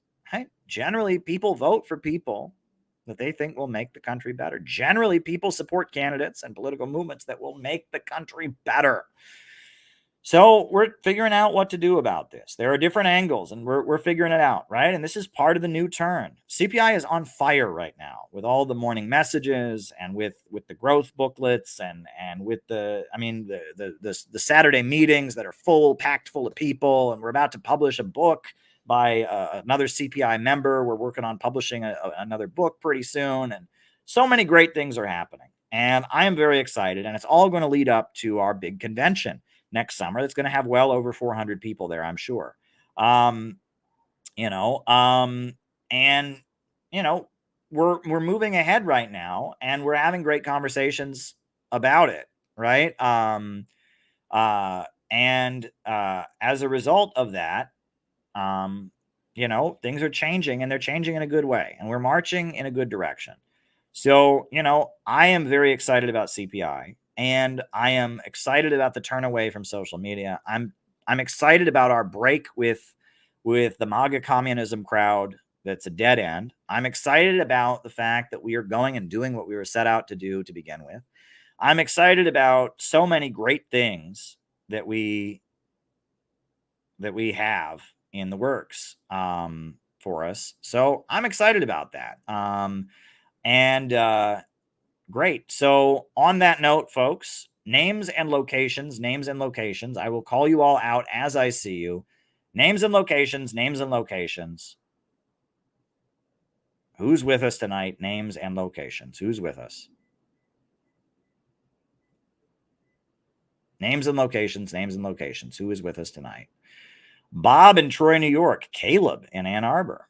Very, very good. Another Caleb. I'll take it. Very, very good. Lewis in Seattle, John McCarthy in Chicago, David Crow in Southern California, also known as the Van, John in Honolulu, Seneca in South Carolina, Mariah in North Carolina, Gavin in the Rumbly, welcome, Mike in Holland, Gabby in Chicago, Rachel Winder in Georgia is here. I'm strolling up, right? Rachel Winder in Georgia, Patch in Arizona, Bendigo, David Fox, Patrick in Maine, Rice from Adelaide, Australia, Earl of Laurel, Patrick in Maine, Bad Wolf in Florida, Garan from Croatia, Benson, North Carolina, Beehive, state of Utah, Alex in Brazil, Chris in Salt Lake City. Very, very good. Florida. Welcome, welcome, welcome, everybody. Hit the like button, hit the subscribe button, hit the note. I said it. I'm not supposed to say that anymore. It's a habit. Not saying it, not saying it. All right. Helen Wooley out in Perth, David in Cape Cod, Cleveland, Schlesinger, right?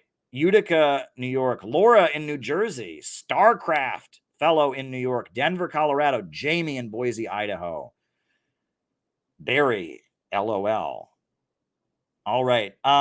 Another thing, and I guess this applies to you, Chicken Pot Pie, as you're in New Jersey. We're going to have a CPI meetup in New York City on August 2nd. Now, because of security, we can't just announce the location publicly.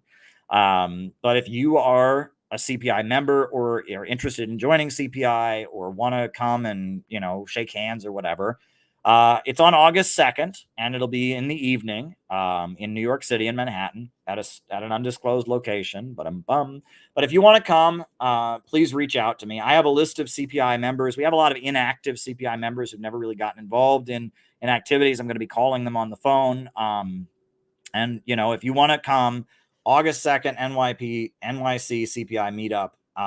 We'd like to meet you there. We got a number of different things going on. So if you are in the New York City area, I know, somebody's coming from Pennsylvania, somebody's coming from, from different places. So if you're in the New York City area and you want to come to the August 2nd meetup, you can send me an email, calebmaupin@gmail.com, that you want to come, tell me a little bit about yourself. And if we got to be careful with security. There's a lot of people that, do silly, stupid things.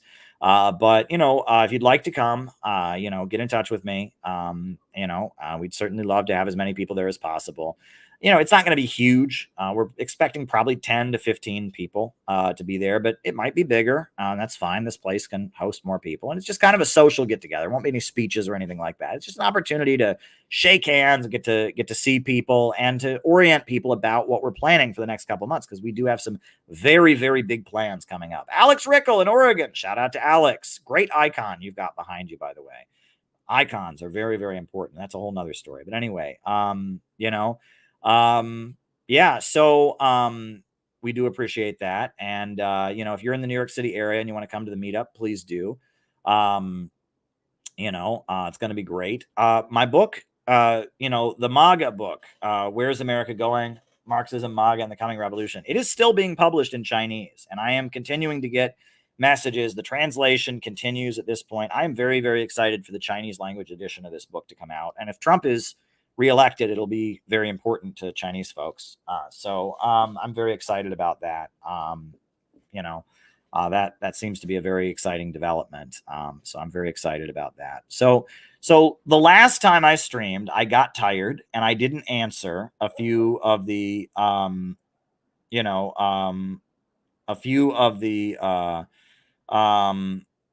the super chats that came in. So I'm going to quickly go over those super chats so that they don't get forgotten, right?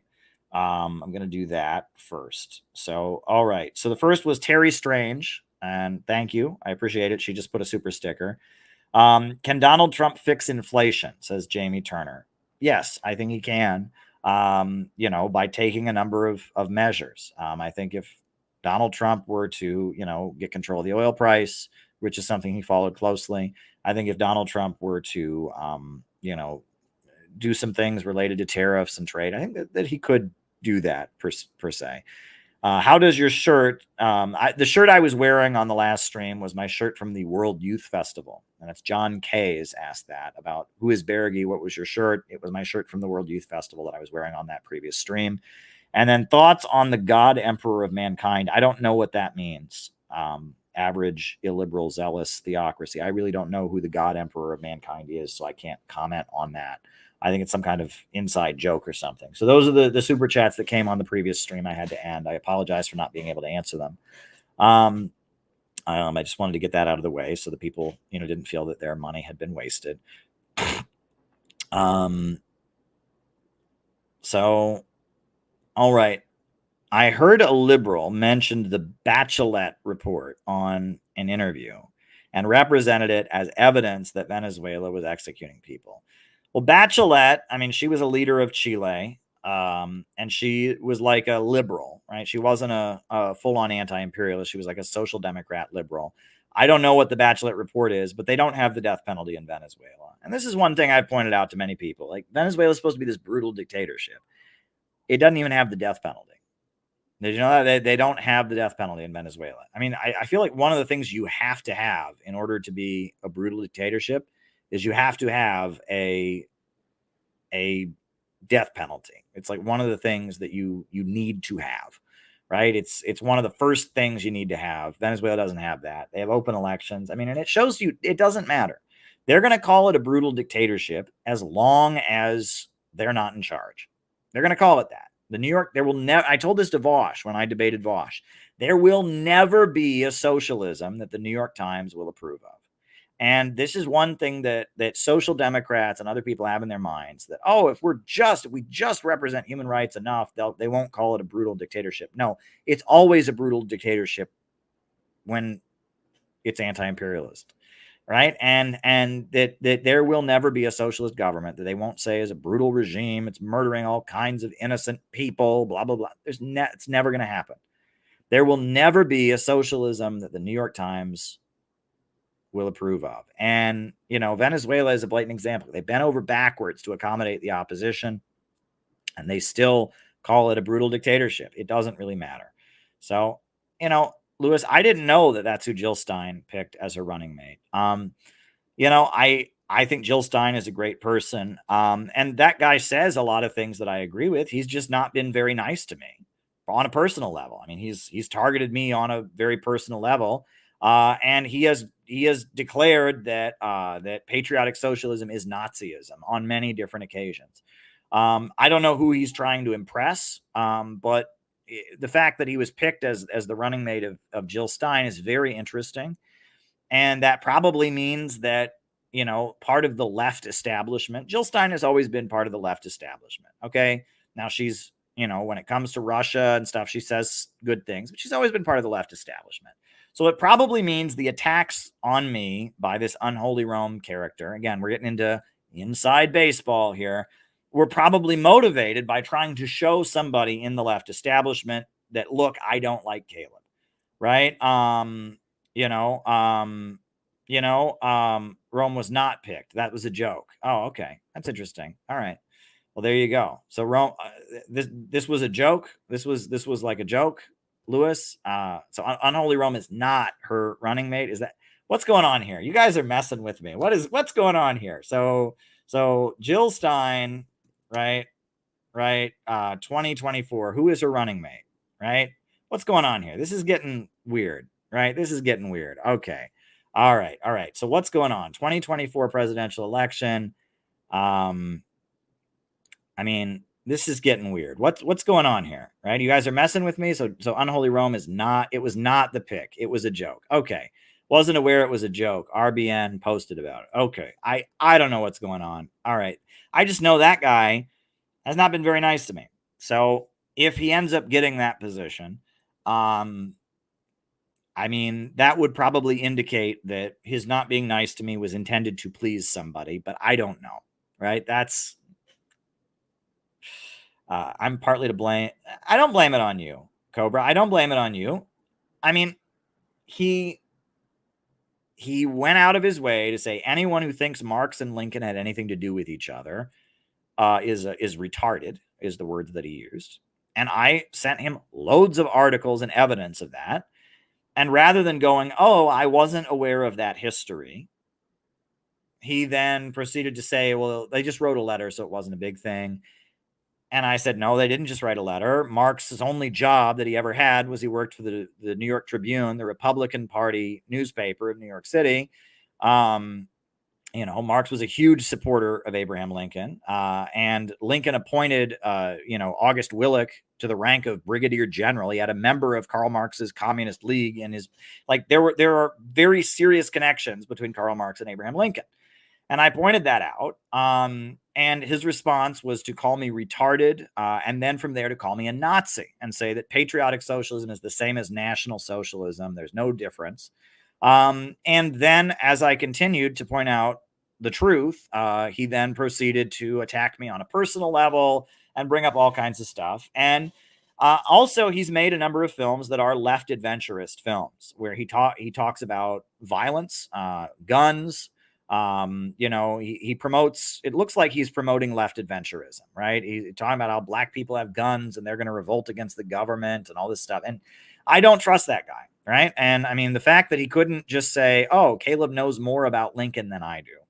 The fact that he responded with this vicious personal vitriol, right, shows that he's, at the very least, he's a very immature person, right? But then on top of that, when he makes films that are talking about how black people have guns and are going to violently overthrow the government, I mean, the Uhuru movement doesn't talk that way. They never talk that way, and they've been indicted as foreign agents. So imagine if this guy is serious, right?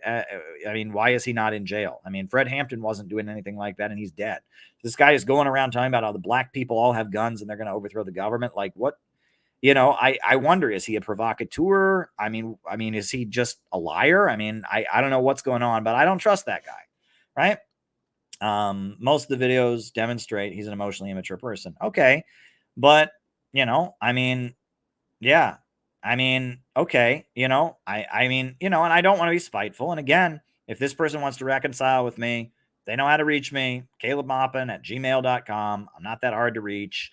But there's no need for anyone. And this is one thing, please, I don't need back channels. I don't need somebody. There's always somebody who thinks they're going to make things right between me and this community, or me and that community, or me and this person. Now, if these people want to reconcile, they will. Okay. And they won't, right? Because I have almost all of the people on the internet who hate me. I have bent over backwards and tried to be nice to them. And they don't want to get along with me because they're trying to impress somebody.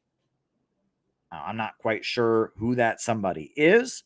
But, and it's probably different somebodies in various cases. It's certain influencers that don't like me, that they're hoping will boost them. It's people that give them funding or whatever. But these people can all reconcile with me at any time, right? I am the most forgiving person. Look, Rainer Shea is a beloved member of our organization. He's a beloved member of CPI. He spoke at our convention. He wrote awful things about us at one point, and then he changed his mind and he apologized and he wrote great things about us, right?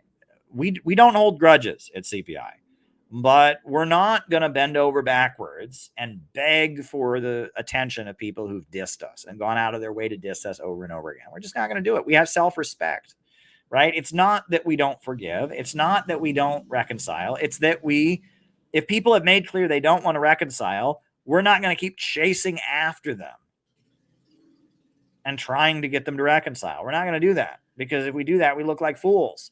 We look like fools if we do that kind of thing. And we're just not going to do that. And with a lot of these people who have gone out of their way to diss us, who do sound a lot like us and, study everything we do, but somehow are convinced they have to do it without us.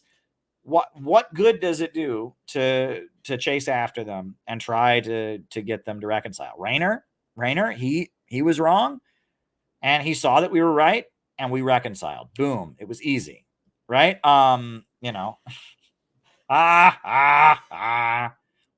wah, wah, right? I got Rainer in a room and I said, Rainer, look at this ring. Look very closely at this ring, Rainer. Look very closely at this ring. No, but anyway, but no, people can be wrong and be right. And we're not out here to hold a grudge and hate people and all of that. But at the end of the day, we just, we can't, we can't waste our time, because at the end of the day, none of these people matter, right? None of these people really matter. There's less than 300 MAGA communists in America. I don't even know if MAGA communist is the right word. Not all of them identify that way, but our sphere of anti-woke communists is very, very, very, very small. There might be a lot of clicks and likes online, but a lot of them come from outside the United States, and a lot of them ain't real. Okay. And we all know that.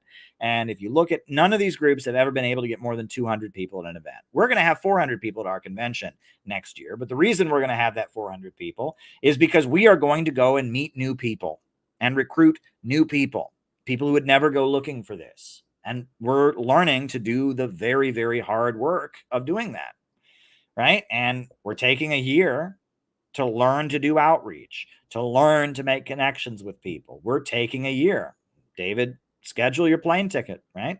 Schedule your plane ticket. You got a year. July 12th, 2025 is going to be our national convention, right? And we're doing it, right? So, that's what we're focused on. The whole point of CPI is to get out of the movement to the masses. That's the point, right? That is the point, and we're going to do it. And so we have to just do it. And we gotta end, sucking up to social media influencers.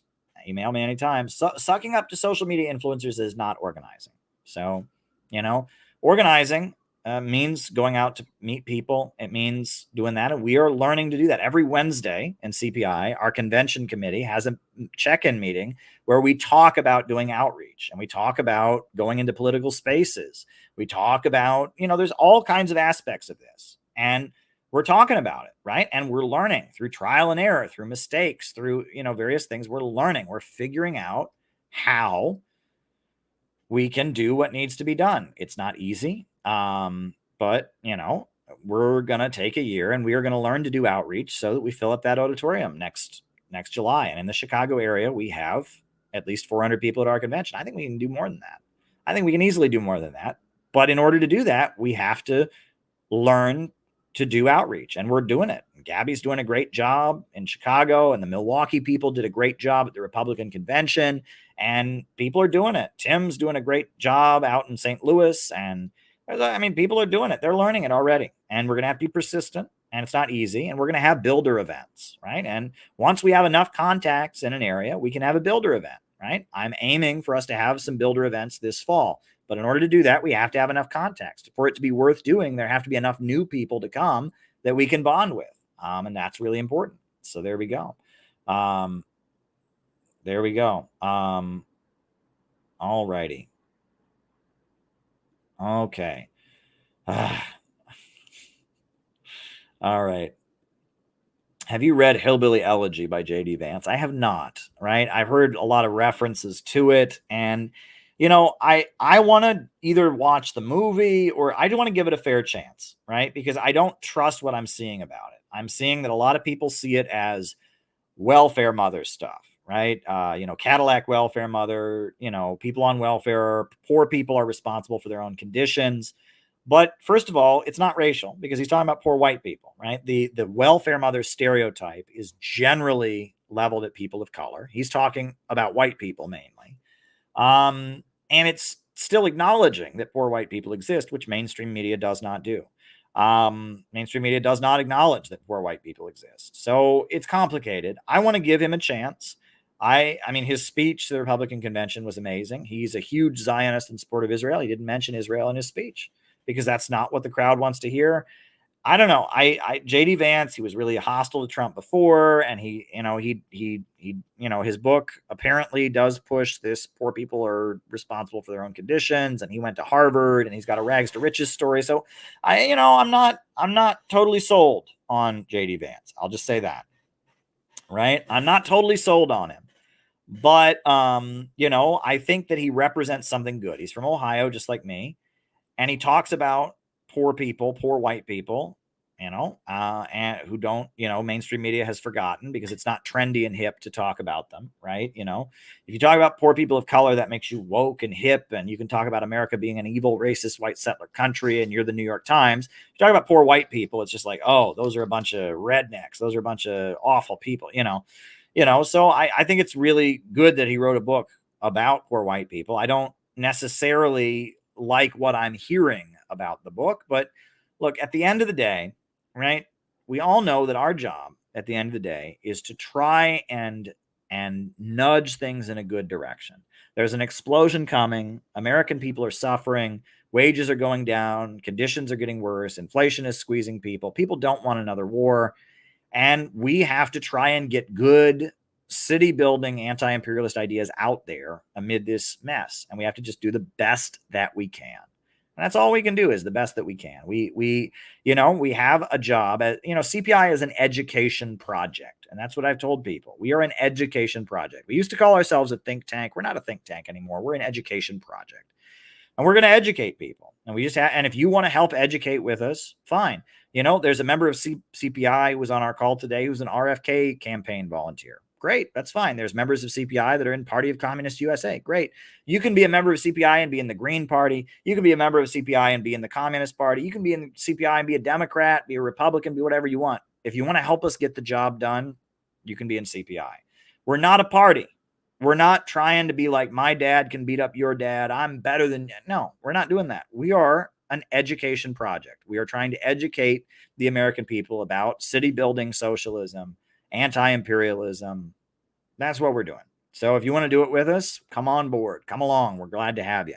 And if you don't want to come along, that's fine. Maybe you'll change your mind someday. So there we go. That's what we're about.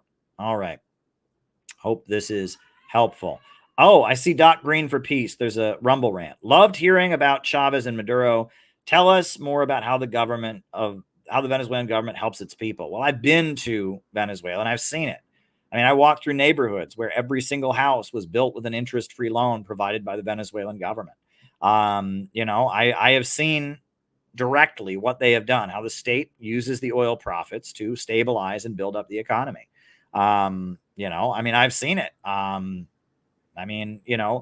think when Chavez took office, the numbers are like, I think when Chavez took office, there were 12 public universities. Now there's 25, something like that. They paved the roads of the country. They have done a huge amount to industrialize that country, to provide services, to help people start their own businesses. I went to a building in Venezuela called the Center for African Knowledge.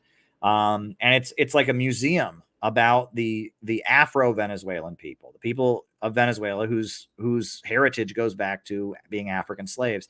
And what I thought was neat was this whole building was stores. It was like stores owned by Afro-Venezuelans who've been given a loan by the Venezuelan government to start their own business, to make bags, to make shoes, to make different things, right? And then at the top of the building, there's this museum called the Center for African Knowledge that talks about the heritage of Afro-Venezuelans. I thought that was very, very cool. I went to that. I went to a chocolate farm in Venezuela, where, it's these people in Venezuela. They live on an island off the coast of Venezuela. That's part of Venezuela. And the government of Venezuela has helped them set up a chocolate plantation, and they grow chocolate, and they have fields and they grow chocolate for a living. I think that's pretty neat. And I've been there and I've seen it, and it's pretty neat. It's a neat looking place. I mean, I've been out there. It was pretty neat to go out and see that chocolate plantation created by the Venezuelan government as part of their, small business program. There's many different things you can point to that Venezuela has done. So yeah, there you go. And thank you, Doc Green for Peace. So there we go. All righty. Who is Masoud Pezeshkian, the new president of Iran? Is he an anti-imperialist? Of course he is, because he's the president of Iran, right? And that's the thing. In Iran, even Rouhani, even though Rouhani pivoted in the reformist camp, wanted to negotiate, he was still the president of an anti-imperialist country. This new president is a moderate to some degree. He's a reformist to some degree, which is interesting to me. But I'm sure he's an anti-imperialist, and he's anti-Israel. He's for Venezuela. He supports Iran's relationship with Venezuela and Russia and China and all of that. And at the end of the day, the Iranian state is an anti-imperialist state. He may represent a wing of it that wants a better relationship with the United States to some degree, but he's still, I don't think he, I think he's an anti-imperialist. Rouhani was an anti-imperialist, right?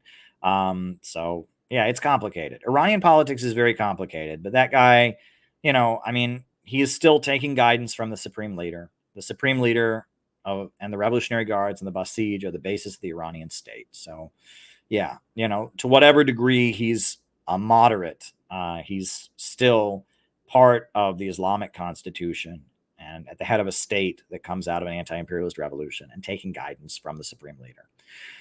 All right. Why does Trump call NAFTA the worst trade deal ever and criticize the TPP? Well, Donald Trump has very much appealed to economic nationalism. Now, Donald Trump has said some weird things about NAFTA, like NAFTA was better for Mexico than the United States. It was awful for Mexico. It was awful for Mexico and the United States. It was good for the big banks. And it's not about America versus Mexico. It's about, big banks and globalism versus the world, right? I mean, NAFTA was a vehicle through which American agribusiness could destroy the agricultural sector of the economies of Mexico and of Haiti, and force them all to import their food from the United States. It also enabled American companies to set up factories in third world countries like in Haiti and in Mexico and places like that. So, I mean, NAFTA was a very anti-worker agreement. I mean, one of the main critiques of NAFTA is that if the way that these international trade deals are set up, World Trade Organization is a great example, is that they create like a court that if the United States passes a law, or if any of the countries that have signed them, like TPP, if they pass a law, this court is created that can then punish the country.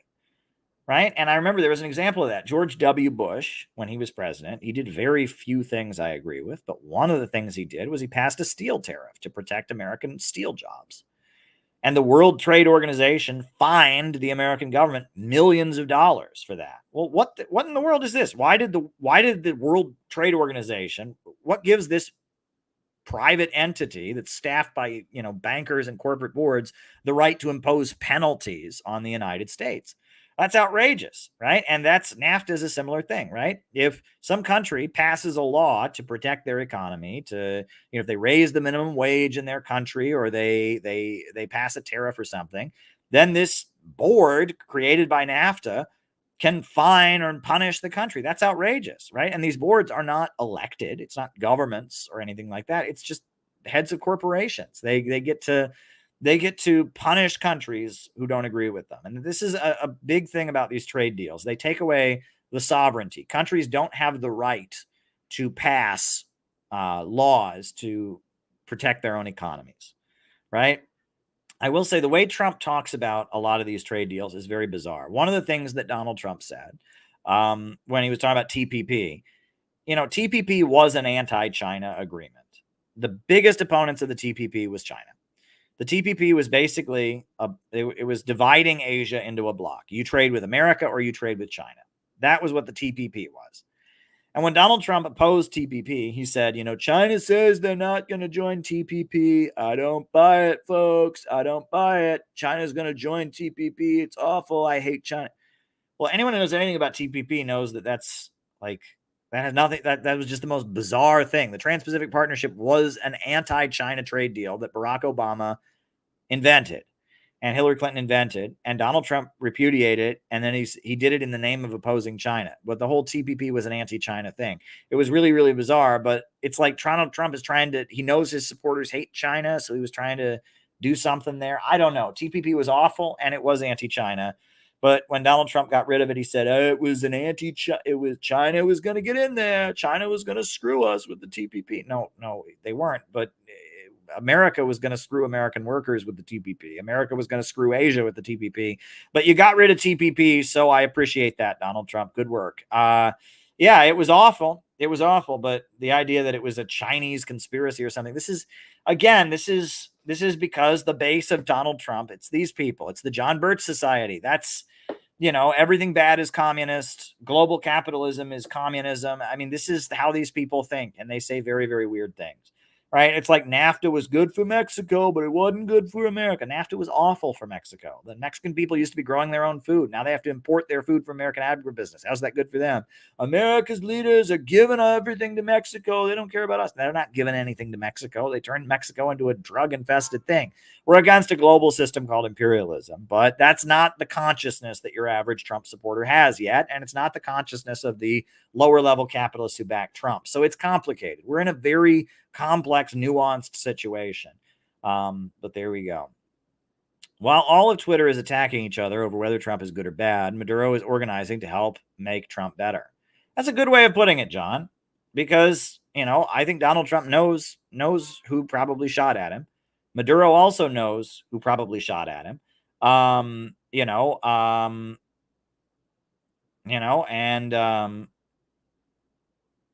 Yeah, I mean, it's pretty simple. So there you go. And I think, look, Trump is probably going to do a lot of bad things as president. He did last time. He murdered Qasem Soleimani. He moved the U.S. embassy to Jerusalem. Donald Trump, and this is the thing, okay? I went on Sputnik Radio this week. Great folks. I love going on the Critical Hour, but they had an article that they had us kind of reacting to. That was written by somebody. I'm not even going to say who. And it was all about how, Donald Trump got shot at, and mainstream media talks about it and condemns political violence. But we all know the real political violence is the millions of people killed in Iraq and the millions of people killed in Afghanistan. And the real political violence is America's wars. And it's I don't disagree with that, but that's really surface level analysis, because Donald Trump was shot at because he was perceived as somebody who was potentially a danger to that regime change apparatus, and that this is when people get dogmatic, right? Right. This is it's when Noam Chomsky and Howard Zinn denounced Oliver Stone. Oliver Stone, a great filmmaker. I've met his son on a number of occasions. Sean Stone, a great guy I would consider to be a friend of mine. Worked with me at RT. I've been on podcasts with him and stuff. And I've never met Oliver, his father, but Oliver Stone made a great film, RFK, about the assassination, or made a great film, JFK, about the assassination of JFK. It's a great film. But at the time that Oliver Stone made that movie, Noam Chomsky and Howard Zinn denounced him. And they said, no, there was no conspiracy to kill JFK, because JFK did the Bay of Pigs invasion, and JFK sent military advisors to Vietnam, and so there was no military conspiracy to kill JFK. It's hold up. It's because JFK wasn't a perfect anti-imperialist, therefore the rest of the ruling class couldn't have opposed him. That's not how these things work, right? JFK was not a perfect anti-imperialist. He wasn't an anti-imperialist. He represented one wing of the ruling class that was at odds with another, and that JFK represented the soft power apparatus and an element trying to hold on to the Roosevelt tradition a little bit.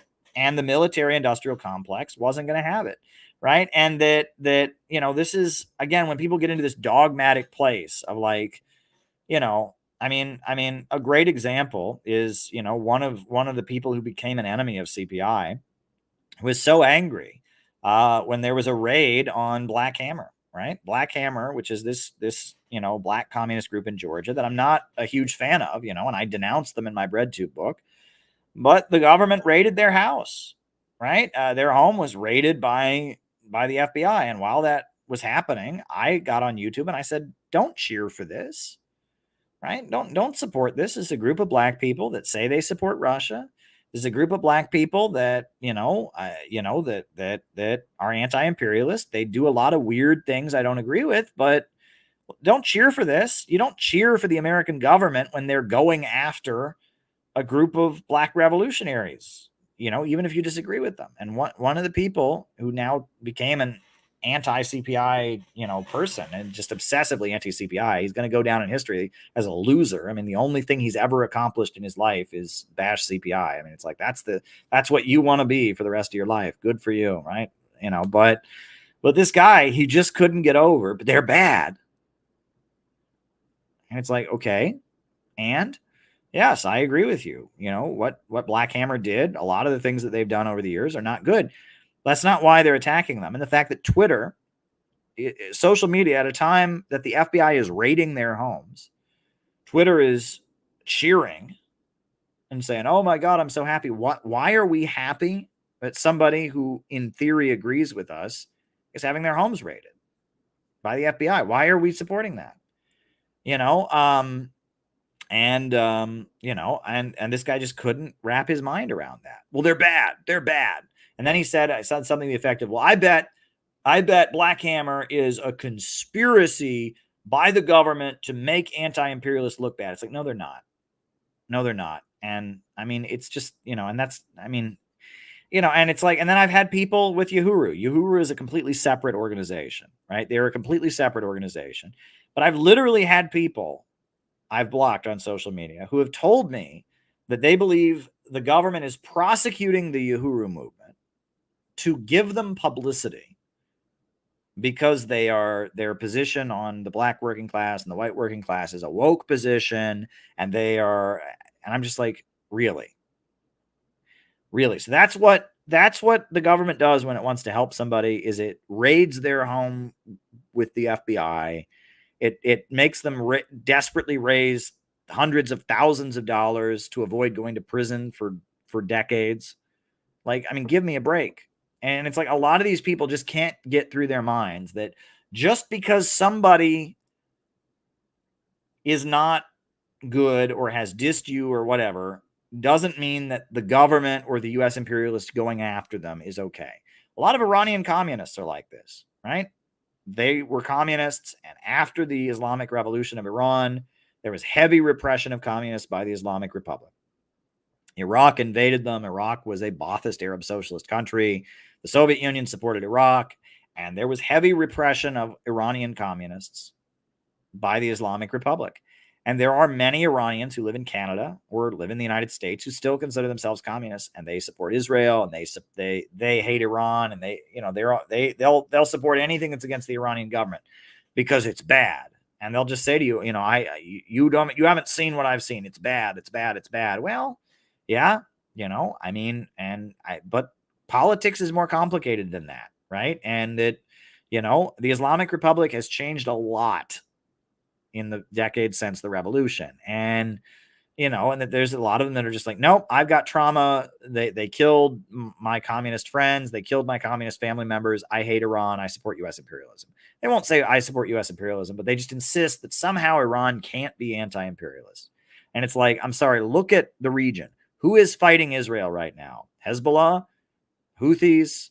Who is Israel obsessively trying to turn the conflict in Gaza into an all-out war against right now? Iran is the center of anti-imperialism in the Middle East right now.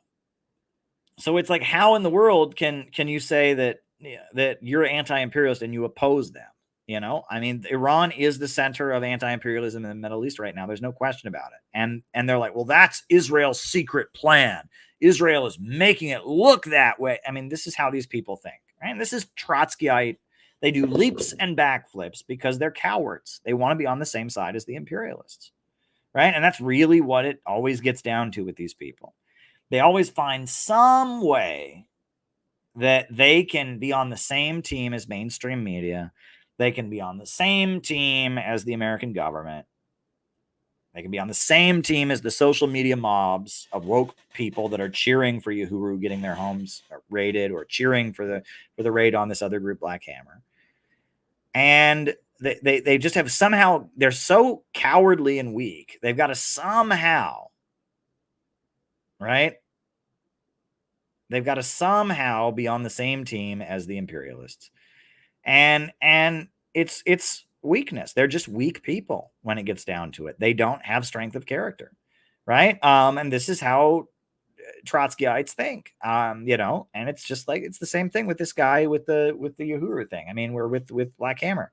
There had to be some way that you know, that the mobs of people that are woke, they're supporting the FBI raiding the homes of these Black revolutionaries. There's got to be some way that he can be on their side, because they're bad. They did something bad, right? And there's got to be some way that you can be against Iran, right? Because Iran, you know, well, whatever. I'm not going to get into the specifics, but this is how these people operate, right? And then, of course, me, right? There's got to be some way I can be bad because, he's got to be on the same team as the people that are out to get me. And so, dig into my personal life and twist and distort things and blow them out of proportion. There's got to be some way I can be bad. These people are cowards, right? There's got to be some way that they can find a way in their mind to pretend that they're revolutionaries, but be on the side of the imperialists. And when they see somebody being smeared, when they see somebody being targeted, when they see people getting their homes raided by the FBI, they just don't have the courage to actually be on the side of the oppressed, right? And I've seen this. I've seen this over and over and over again. I mean, when I was in college, a lot of people I knew were against the U.S. war in Iraq, wanted to end the war in Iraq. But if I said to them, hey, there's an anti-war protest coming up this weekend to oppose the war in Iraq. Oh, I'm not a protester. Oh, I can't do that. Why? Oh, somebody might see me. Well, if you're against the war in Iraq, why wouldn't you protest it? Right? Number one. And then number two, if there was ever a Save Darfur rally where we're protesting what's happening, what's being done by the government of Sudan, a poor African country on the other side of the world that's aligned with China. Oh, they were front and center. Oh, yeah, they'll protest Sudan. Oh, yeah, they'll take a stand. They're against Sudan. I hate this. I cannot stand weakness like this, where you will side with, you're afraid to take a tough stand. And that's why, I'm glad that those people have moved on. And there's a lot of them, right? I have no patience for political cowardice. Right? I really have no patience for political cowardice, right? When people, they're so desperate to be on the same team as the mainstream media, as the social media cancel machine, as their boss, and there's some people who just don't get this too. They don't get, there was somebody that I was dealing with the other day, and it's like, somebody cut a clip of me talking about something, and it was pretty reasonable. And it was posted somewhere. And then the response of social media, as this clip gained some traction, was to go after me and start canceling me over stuff that had nothing to do with the clip, right? Just the same old personal attacks I get. And somebody who, I've had friendly interactions with decided at that point they wanted to let the world know they didn't agree with imperialism, the highest stage of capitalism by Lenin or whatever. And I messaged this person. I'm just like, dude, you're playing into the attacks on me. You see what's below this? There's all this nasty stuff, etc. Right. And it's like, I know what you're saying is a separate political point, but I'm being dogpiled right now, and you're jumping on the dog pile. It looks like you're embracing the people attacking me. I don't think this person even knew what they were doing, but people, it's like they don't understand context, right? If you're a Democrat and there's a black man who's a Republican, and there's a mob of people assembling to lynch them for being black, that is not the time to announce to the world that you're a Democrat and he's a Republican. That's not the time to do that. And this is what people don't understand. It's like understanding the primary contradiction, right? You may be absolutely right in being a Democrat, and your black friend may be wrong in being a Republican. But if there's a mob of white people getting ready to lynch him, it is not the time to go, oh, just so you guys know, he is in a different party than I am. That doesn't help, right? And that there can be nuance, right? Maybe this black man who's being, facing lynching at the hands of a racist white mob has reprehensible views. Maybe he's done bad things in his life. That's not the primary issue in that situation, right? And that's what a lot of people don't understand. They don't understand, and a lot of people, the way that the intellectual games that Trotskyites and others play is it's like they're afraid. They see that mob assembling, and they don't want to tell that mob that they're wrong, and they don't want to stand up against it. And so then they think of, what excuse can I make to be on the side of the mob? And I've seen this my whole life, and I hate it.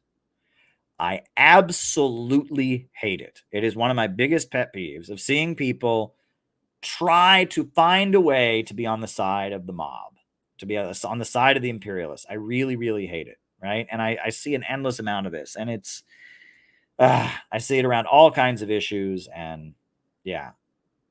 Let's push Trump to be better, right? Trump is being targeted by the same establishment, not because he's flawless, not because he was just this amazing anti-imperialist president, but because there is a disagreement with him in the color revolution apparatus. Let's make the most of that disagreement and try to push Trump in a good direction. How about that? Trump can be pushed. That's the point. And that's why they're scared of him, is because he can be pushed. All right. Another thing, I block people. I don't know who this Ethan is. Ethan, I don't know who you are.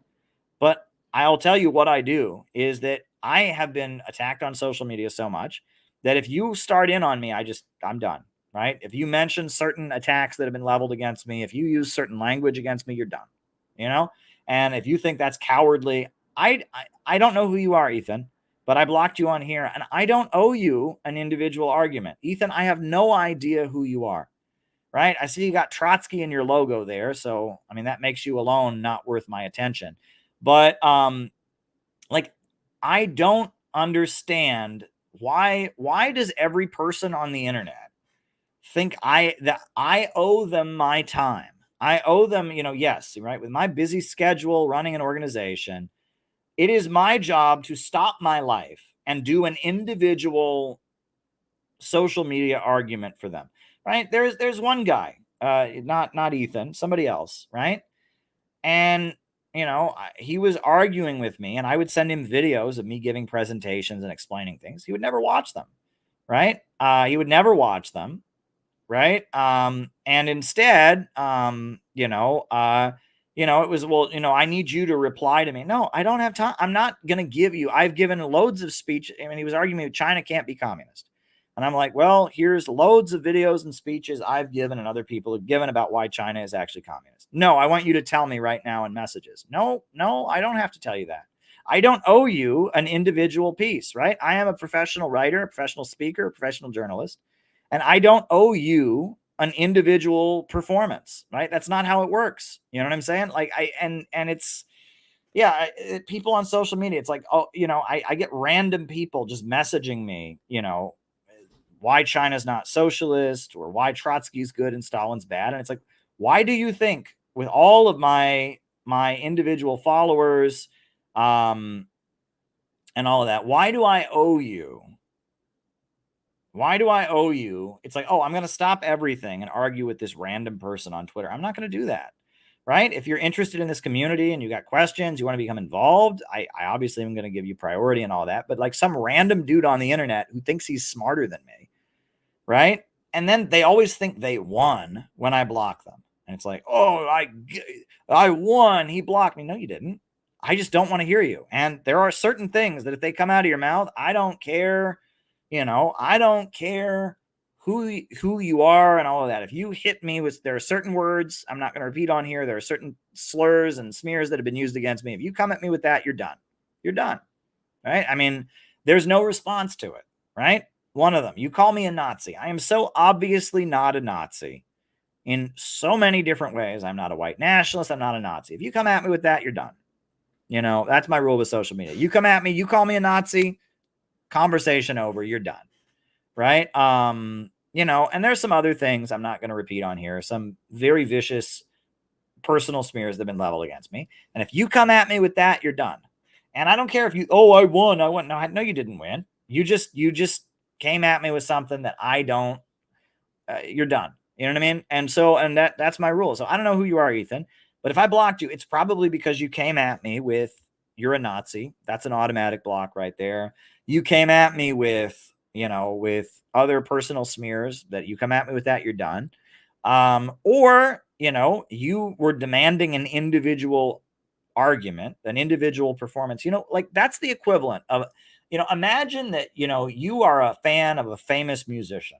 You're a fan of a very famous musician, right? You're a fan of Kanye West, and you see Kanye West on the street, right? And you grab Kanye West and you're like, rap for me. No. Why does Kanye West owe you an individual performance? Oh, rap for me or you're a punk. You're a coward if you don't rap for me. It's like, no, he doesn't owe you that.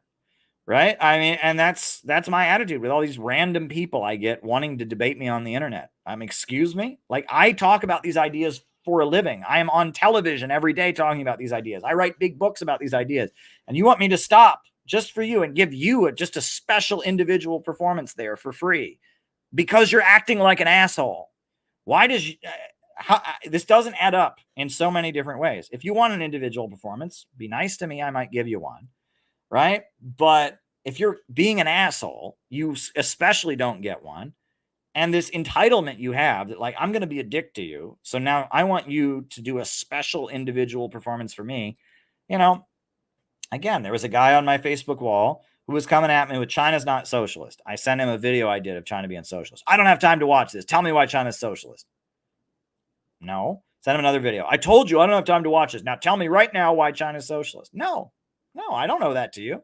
I mean, who do you think you are? You know, I mean, I write books about it. I give performances. You can't read those books. You don't have time for that. But I have to just stop and dance for you right now. No, it doesn't work that way. Right. And if you want that from me, be nice.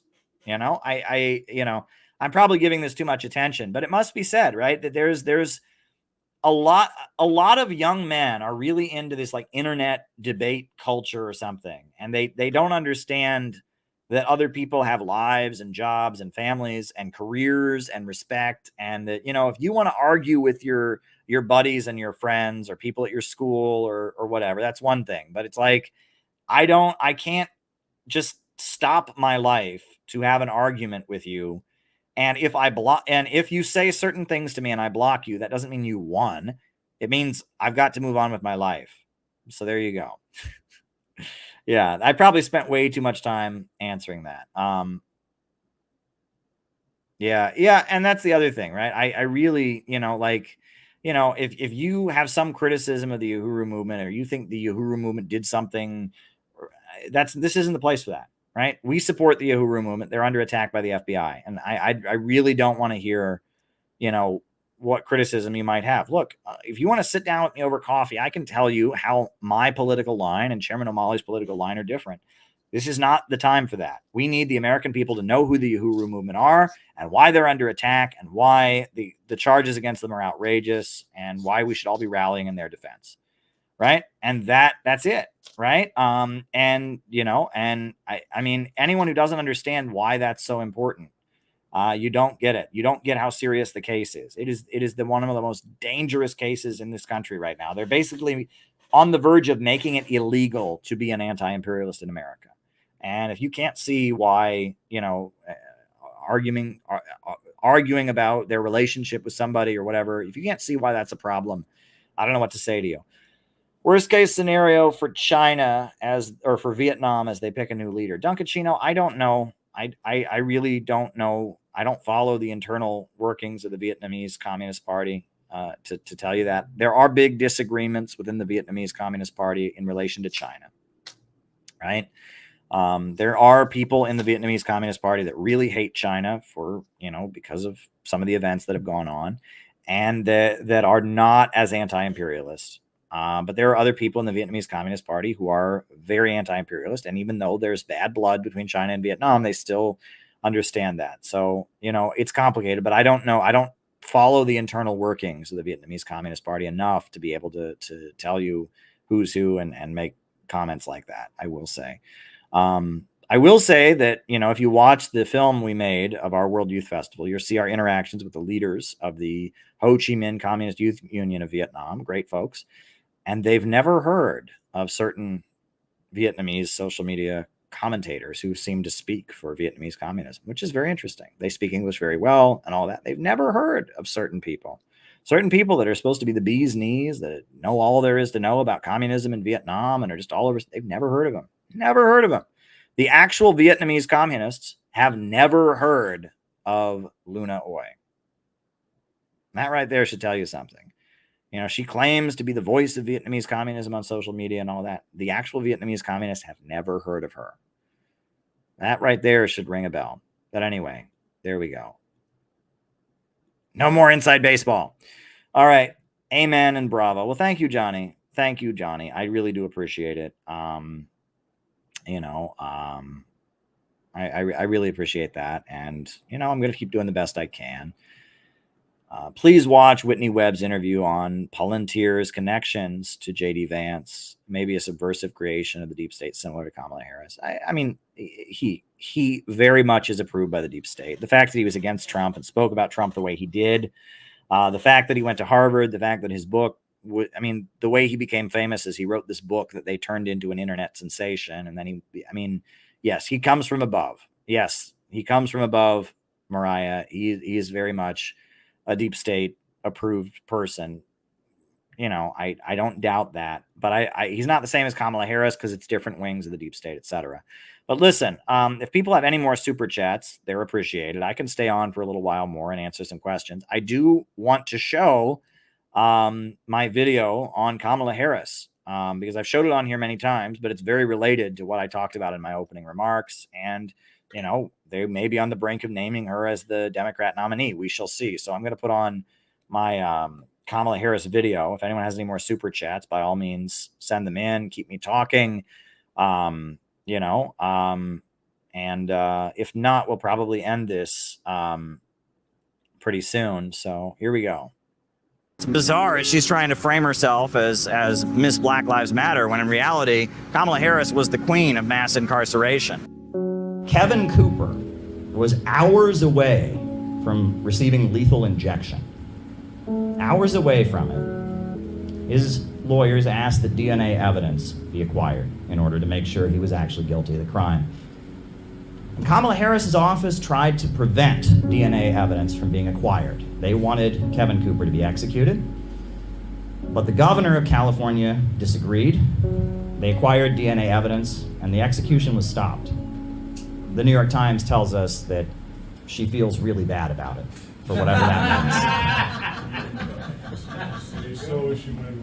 And people can also recall that while she was head of the California State Attorney General's office, over 1,000 people were locked up for smoking marijuana.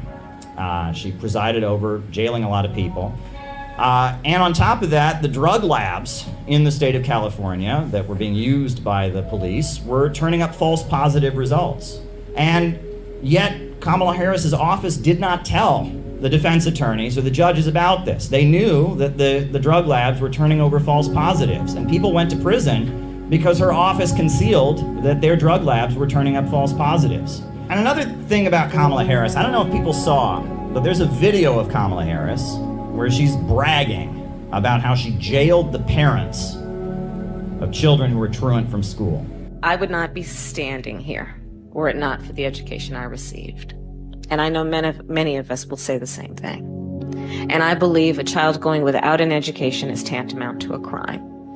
So I decided I was going to start prosecuting parents for truancy. Well, this was a little controversial in San Francisco.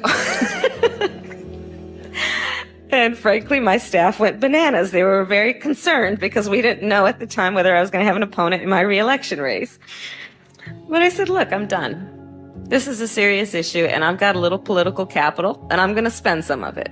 Have you seen the clip? And she gets up there, and it's the same kind of thing. She's giggling. Yes, I had the idea that we could lock up parents who are truant from school. You know, I wouldn't be anywhere in my life if it weren't for my education. And so not giving a child their education is a crime. And so I jailed parents, and she's giggling about it. It's just so great. And, you know, I see so much in U.S. media. They like to trivialize incarceration. There's so many shows on Netflix and all of that where it ends towards the end where someone goes to jail, but it's part of the happy ending. It's okay. And they don't seem to realize what that means. You know, when one member of a family, when a father or a mother goes to prison, or a brother or a sister, it hurts the entire family. And when Kamala Harris is up there giggling about, oh, you know, I locked up these parents because their kids weren't in school. You know, yeah, kids need to be in school. When kids aren't getting to school, it's a problem. But the worst thing you could do is then throw their parents in jail. That's not going to help the situation in any conceivable way. But when she's joking about it, and she's laughing about it, Kamala Harris, she says, what did she say? She said, well, I wouldn't be anywhere if it wasn't for my education. It's about her. The big line when she was calling out Joe Biden, when she was trying to contend with Joe Biden in the presidential election, what did she shout at Joe Biden? She shouted, that little girl was me! You know, there was a little girl in California who was part of the second class to integrate her public schools. And she was bused to school every day. And that little girl was me. And then her campaign started churning out T-shirts with the face of 10-year-old Kamala Harris on them. Do you remember this? Yes. It's almost like she wants us to vote for her because she was once a 10-year-old child. I mean, that's what it sounds like.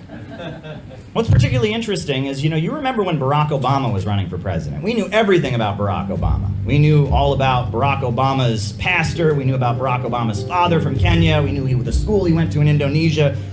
But Kamala Harris, barely anybody knows anything about Kamala Harris.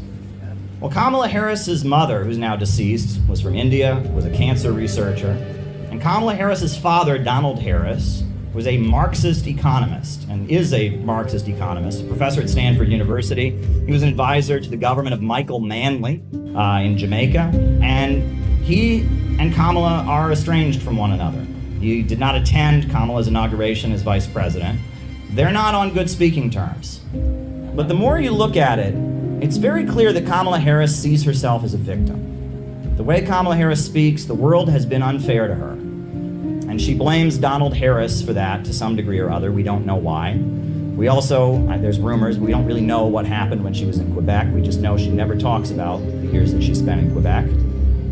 But Kamala Harris thinks that she is a victim. And she wants the whole world to know that that little girl was her. And she wants vengeance. And she wants to make people pay. And she wanted to make Kevin Cooper pay. And she wanted to make those parents pay. That's what leftism is if it's stripped of economics, if it's stripped of class struggle, if it's stripped of a desire to have the people rise up and control the means of production, if it's just anger, if it's just revenge, it's just a call for destruction, a call for rebellion, that's what Kamala Harris is. Kamala Harris, she's very much a guillotine meme. That's what she is. It's the glorification of punishment, a desire for revenge, a desire for destruction. And that if you look at the history of socialism around the world, the strength of socialism wasn't the guillotines, it wasn't the firing squads, it wasn't the persecution. That's not what people remember the strength of socialism being. They just did a poll. 75% of Russians say that the Soviet Union was the best time in their history, but they're not thinking that because of executions. This was from a PBS documentary. They interviewed a woman named Tatiana Fedorova. Stalin set a task. Build this or build that. And thanks to the fact that people trusted him and this enthusiasm of young people, it was possible. Remember, this was a country where people were illiterate, lived in virtual darkness, wore birch bark shoes. Even now, I think it's like something out of a fairy tale. How is it possible at one of the most difficult times to raise these great construction sites? It was only possible through the unity of the people and the love of the people for their idol. And the reason Stalin remains wildly popular in Russia, it's not because he executed people, it's because he mobilized them to build that country up from nothing. This was a country... He built some of the world's largest power plants, he wiped out illiteracy, and he built a modern industrial country. He raised millions of people up out of poverty. And then they fought off the Nazi invaders, and then they rebuilt the country again, and a few years later they were the first country in outer space. And the strength of socialism was not that it punished people and that it persecuted people, but rather that it enabled people to go out and build and construct. I've said to many people, I'm not a socialist because I want to destroy America. I'm a socialist because I want to save America. And we have to save America from the horrors that are being unfolded by an irrational system where profits come before people. I want to save America. I want to build a better world.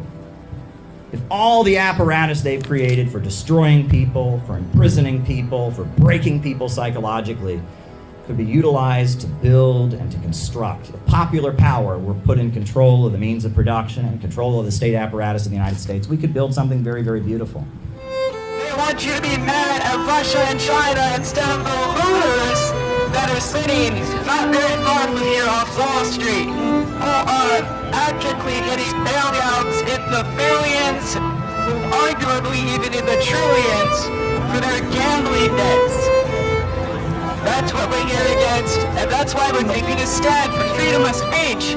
Because they're going after the Yahoo movement and anyone who stands against the imperialists, because they know we're a real threat and that's rising. They know we authentically represent the American people. They know that the American people are ready for a change and ready for an end to the wars. And that's why they're cracking down on our First Amendment. They're cracking down on our Fourth Amendment. They're cracking down on all the civil liberties we know and love. All right. Yeah, and that is from the CPI film that was created by Peter Coffin. A really well-made film that Peter made. And you can find that on the CPI website under films. And that's Money and American Injustice, a really great film that Peter Coffin created. Very well made, very great film. So yeah, if you want to watch the whole film, Peter is very, very skilled. Yeah, I don't see any more super chats, but I'll be back. My strength is back. Whatever that, illness or fatigue I was feeling seems to be gone. I'm back. So hopefully I'll stream tomorrow. I'm probably going to do one of those long video things, tomorrow in case I don't stream. But I'll be back, and we're just going to keep streaming and keep building. Morning messages, make sure to go to the CPI YouTube channel and subscribe so that you can see the morning messages that are coming up every morning. They're really, really nice messages. You don't want to miss them. The morning messages are every morning on the CPI YouTube channel. They're really, really awesome. They're really, really great.